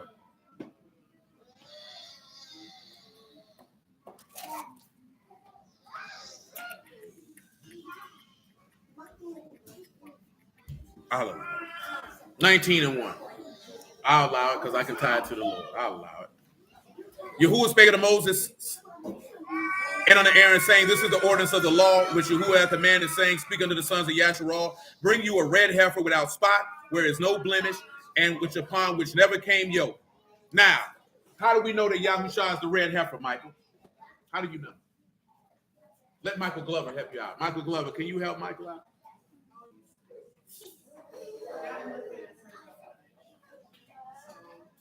No, I'm talking about how do you know that Yahushua was the red heifer? You can help out. Huh? She ain't got it.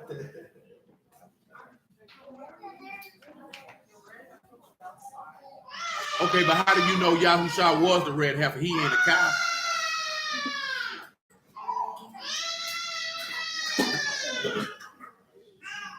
You seem like stuff. Dave, how do you know? Is the red heifer?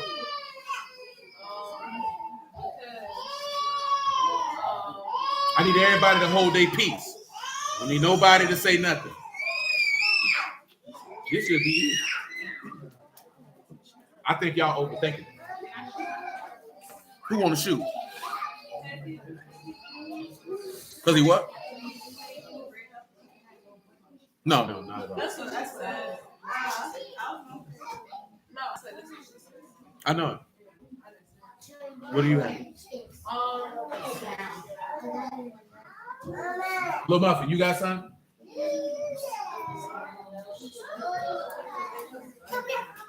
Huh? Hey, stop running. Stop. I can't hear you. Yes, you forgot about they put that scarlet robe upon him? Have you forgotten about that? Huh? Oh, you hadn't forgotten. That's how you knew he was the red heifer. Then the other stuff come into play. The blemish of the without spot. I'm talking about how we know that we could point to that this is him. See, it's something in Isaiah, right? Somebody grab it for me. I want to say it's Isaiah 1:16. And he was. And but before we could get to all those elements that are accurate, we really get to how did we know that he was representative of the high priest in the gospel by his words? Because all of those things are accurate, but you got to get to the first part. That first part is in Matthew 27. If you know the verse, somebody grab it for me. Where they put the scarlet robe on. Somebody get Isaiah 1:16 along with it. Just pop that out loud for the people. What's that?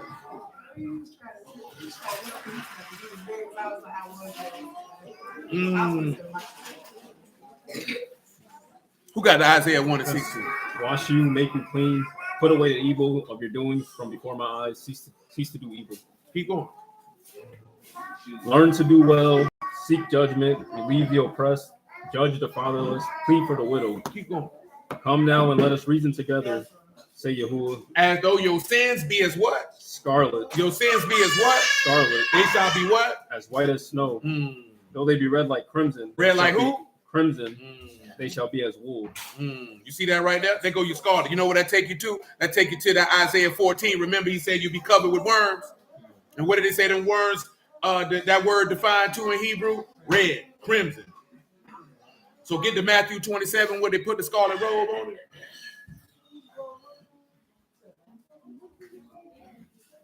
I was gonna see if you remember the scarlet robe. We ain't talked about it in a long time. Matthew 27:28. I ain't called no verse, son. I just told him to find it for me. So he just said it out loud for you to help you out. I ain't called one. You want me to read?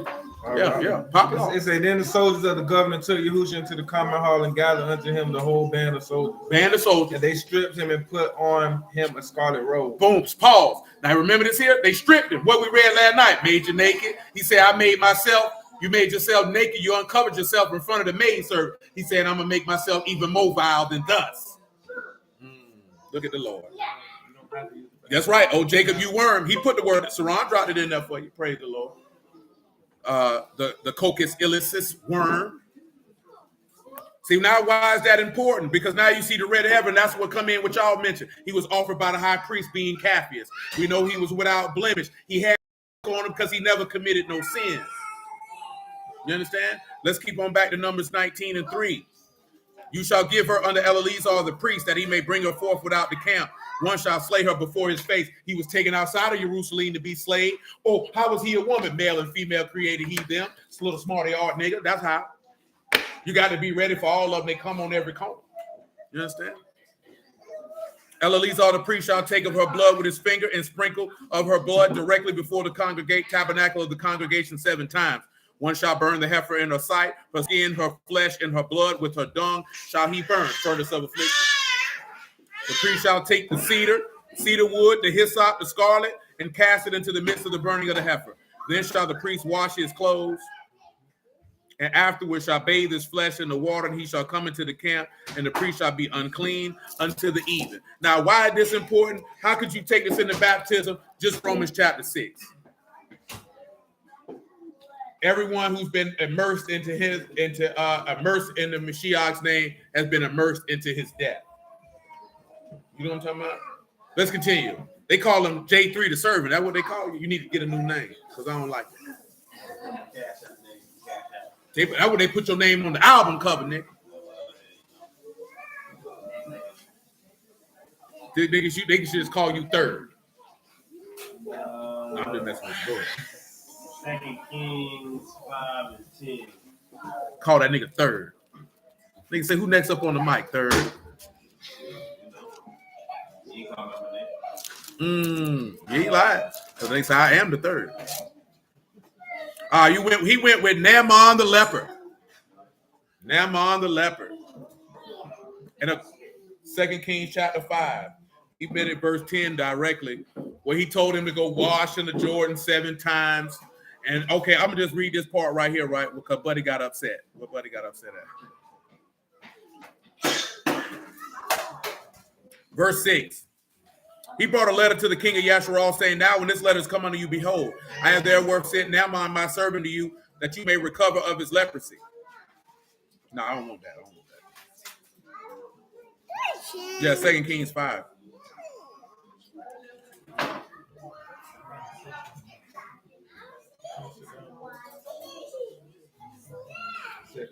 Yeah, I started at 10. Because I want you to see what Elisha told him.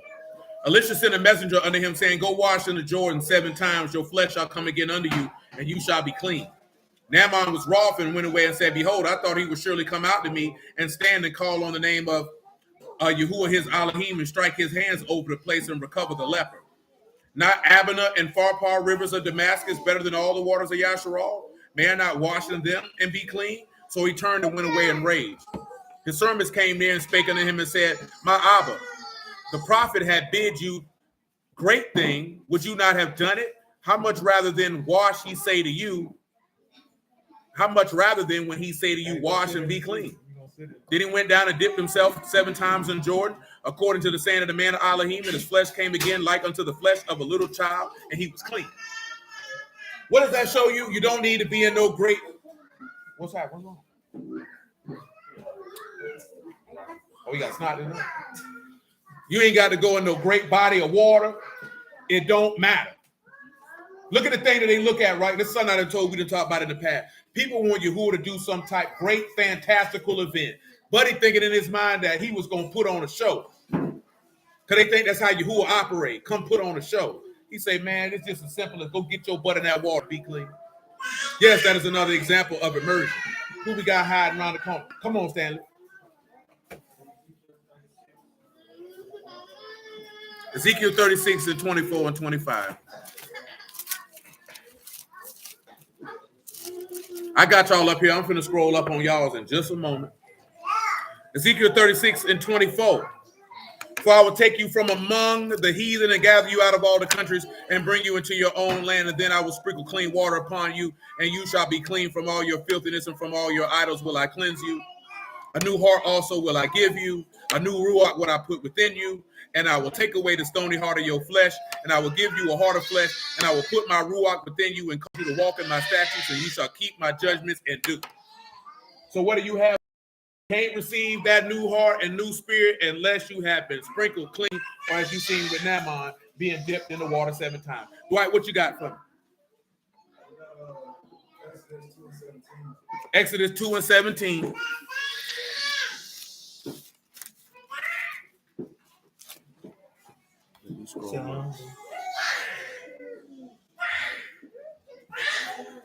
Okay. I'll use your Psalm 51 and 7 because Stanley just used your Ezekiel 36 and 25, Sean. He just used that for you. Exodus chapter 2. I pick it up at verse 14. And he said, who have made you a prince and judge over us, intending you to kill me as you killed the Egyptian? Moses feared and said, surely this thing is known. If you know from Acts 7, it said that Moses killing that Egyptian was what? Symbolic of him leading them out of captivity. Same way that Mashiach slaying death to lead you out of captivity. When Pharaoh heard this thing, he sought to slay Moses. Moses fled from the face of Pharaoh and dwelt in the land of Midian, and he sat down by a well. Hey, y'all too loud. You ain't got nothing to talk about. Now, the priest of Midian had how many daughters?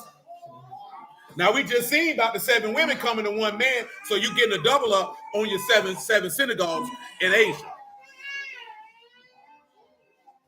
And they came to Drew, and they filled their troughs to water their father's flocks.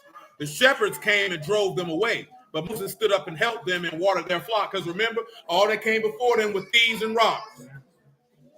They were trying to stop the flock from getting the water. That's also Matthew 23. They put burdens on the people, which they won't move for themselves because they're not entering into the kingdom of Shamahim, nor are they allowing men to enter in. And when they had came to Ruel, their father, he said, how is it that you are come so soon today? And they said, an Egyptian delivered us out of the hand of the shepherds and also drew enough for us and watered the flock. He said unto his daughters, where is he? Why is it that you have left the man? Call him that he may eat bread.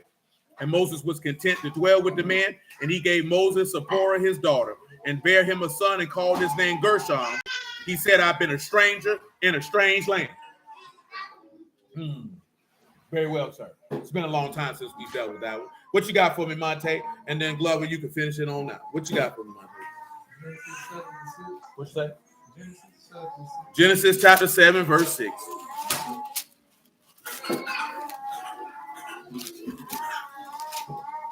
And I'll finish Psalms 118 before we get out of here.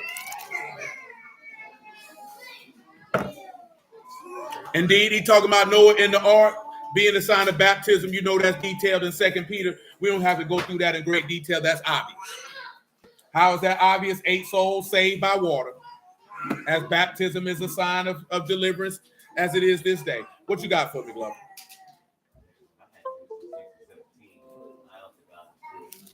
Let's see what you got.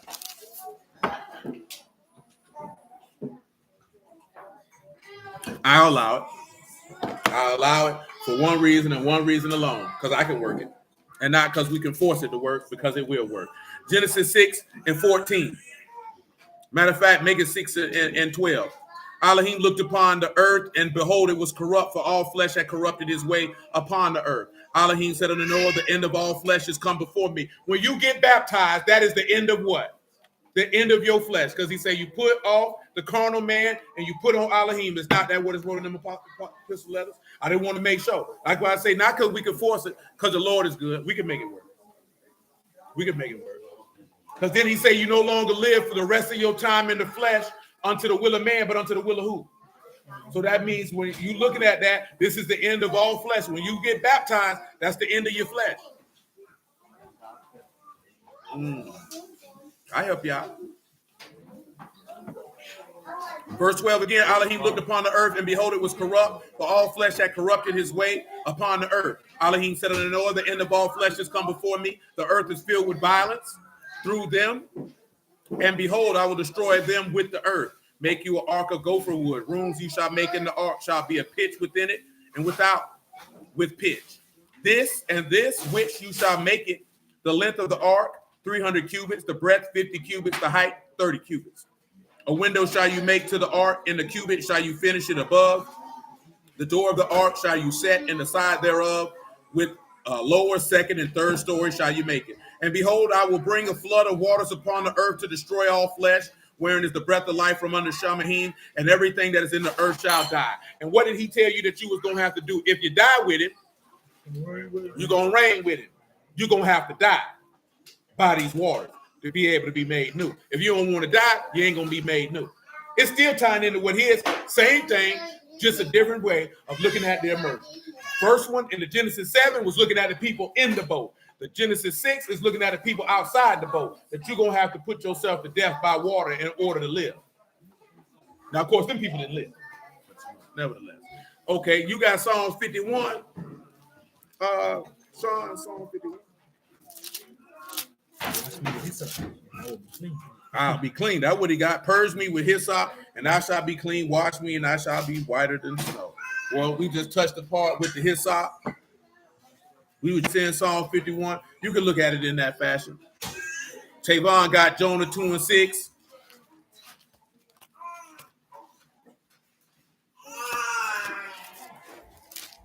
I say who that is. Who that is? That's your boy? You ain't gave that boy no nipple? That's what he sound like he want. That nigga ain't right.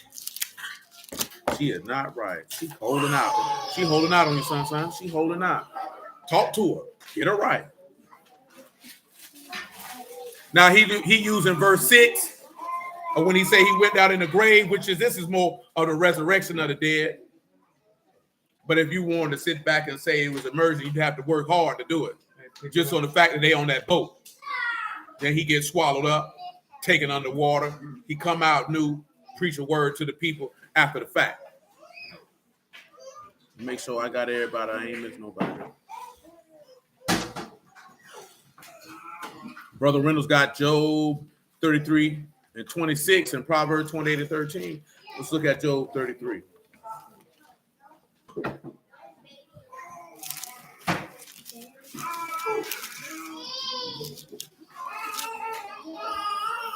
that's Psalms. That ain't Job. 33 and 26.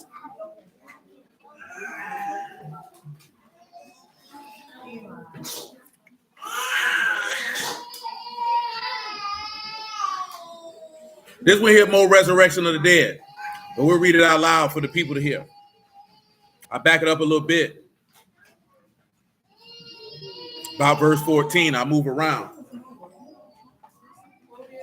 Job 33:14. Elohim speak once, yea, twice, perceive it not. In a dream, in a vision of the night, when deep sleep fall upon men and slumberings upon the bed. Then he opened the ears of men and sealed their instruction. See that one there? You're dealing with Yahushua in the grave. You know what I'm talking about? Because he opened them up to discipline. Remember, instruction is always discipline. That he may withdraw man from his purpose and hide pride from man. Remember, he humbled himself even unto death. He keep back his soul from the pit and his life from perishing by the sword. He will not suffer his Kadash one to see corruption. He chastened also with pain upon his bed the multitude of his bones with strong, so that his life abhorred bread and his soul dainty meat. When they tried to give him, he said he wouldn't take it. His flesh is consumed away, it cannot be seen. His bones were not seen stick out. His soul draw near unto the grave, his life to the destroyers. If there be a messenger with him, an interpreter, one among 1,000, to show man his uprightness, then he is gracious unto him and say, deliver him from going down into the pit. I have found a ransom. He said he did not come to be served, but to serve and to make his life a ransom for many. His flesh shall be fresher than a child's. He shall return to the days of his youth. What did you just see with Naaman, the Syrian? Didn't it say his flesh went back to what? When you sit back and you look at that flesh being as a child, that's taking you back to Adam, fresh, youth, first go around. He shall pray unto Elohim, and he shall be favorable unto him. He shall see his face with joy, for he will render unto a man his righteousness. That's that Psalm 17 that East used last week for resurrection of the dead, 17 and 15. And that Job 19:25. He looked upon men and say, I have sinned and perverted right, and it profited me not. He will deliver his soul from going into the pit. His life shall see the light. Lo, all these work Elohim oftentimes with man, to bring back his soul from the pit, to be enlightened with the light of the living. Now, you can say that in regards to that is what baptism would do. So we could allow with the youth part, because you would be born again as a baby, delivering you from the pit because you decided to die with Mashiach, that you didn't have to die by Mashiach, if you understand what I'm saying. Let's get this Psalms 118 out of the way, and we can get on out of here for the evening.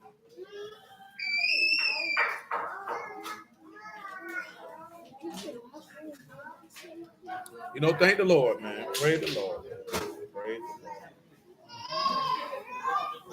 Remember what we read with the weights in the bag? Psalms 118, verse 12. I think we read that. Verse 14. We read that. Verse 16, 17, 18. Psalms 118 and 18. Hard. Sit down. Yahuwah have chastened me sore, but he have not given me over unto death. Open me to gates of righteousness, and I will go into them, and I will praise Yahuwah. The gates of Yahuwah into which the righteous shall enter. I praise you, for you have heard me and become my salvation. The stone the builders refused, is become the head of the corner. Now, of course, you know stone is Eben, the same thing you've seen with the weights in the bag. Of course, head is Rosh, and corner is Panah, and that is the ruler or the chief, figuratively or literally corner. So what have you seen? That stone or that weight that was in the bag that was in that Proverbs has become the head. Oh, Yasharal. This is Yahuwah's doing. It's marvelous in our eyes. Notice that he said they refused this. He said the builders. The builders is Banah, refused is Ma'as. They rejected, they despised. They supposed to have been building up the house of Elohim, but they rejected the chief builder. This, the day Yahuwah have made, we will rejoice and be glad in it. Save now, I beseech you, O Yahuwah, I beseech you, send now prosperity. Baruch be he that come in the name of Yahuwah. We have baruched you out of the house of Yahuwah. Elohim is Yahuwah, which have showed us light. Bind the sacrifice with cords upon the horns of the altar. Do y'all remember that bind the sacrifice? We talked about that before. Do you recall it? I shall share it with you.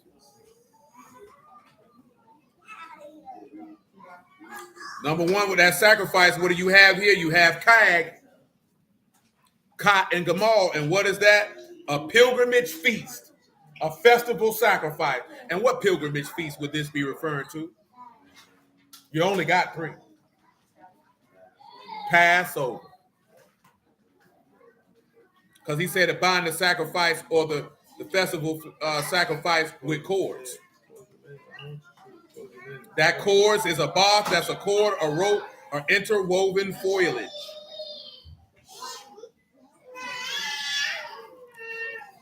You are my Elohim, I will praise you. You are my Elohim, I will praise you. Oh, give thanks unto you, for he is good, and his mercy endure forever. Now swing right back over here to 2 Samuel 6 real quick.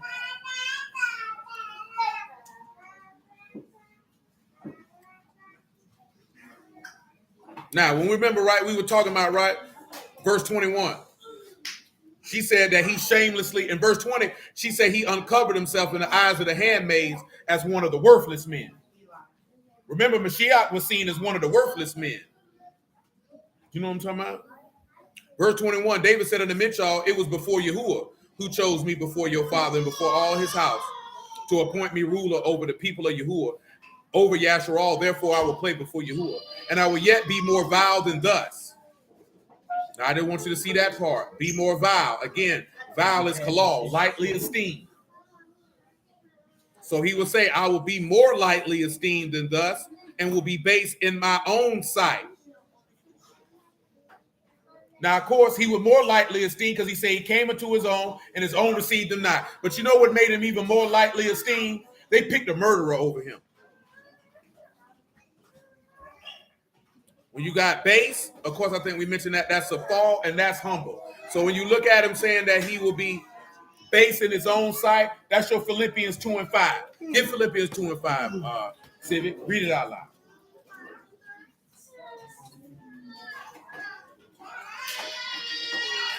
Let this mind be in you, which was also Yahushua HaMashiach, who being in the form of Elohim thought it not robbery to be equal with I ain't Elohim, stealing. but made himself of no reputation, and took upon him the form of a servant, and was made in the likeness of men. Go ahead. And being found in fashion as a man, he humbled himself. He did what? He humbled himself. So he made himself base in his own sight. And became obedient unto death. Under what? Unto death. Even the what? Even the death of the cross. Wherefore Elohim also has highly exalted him, and given him a name which is above every name. Did he not make David highly exalted above every king that had ever been at that particular time? Matter of fact, the only king that even rivaled David in esteem is his own son. That's good right there. You see that how he made himself? He said, I make myself base in my own sight. We mentioned it last night about how the publicans and harlots would have him in honor. Therefore, Michal, the daughter of Saul, had no child. And guess what she ended up having? A miscarrying womb. Because you had something to say, you don't get no offspring. Your womb is a place of death.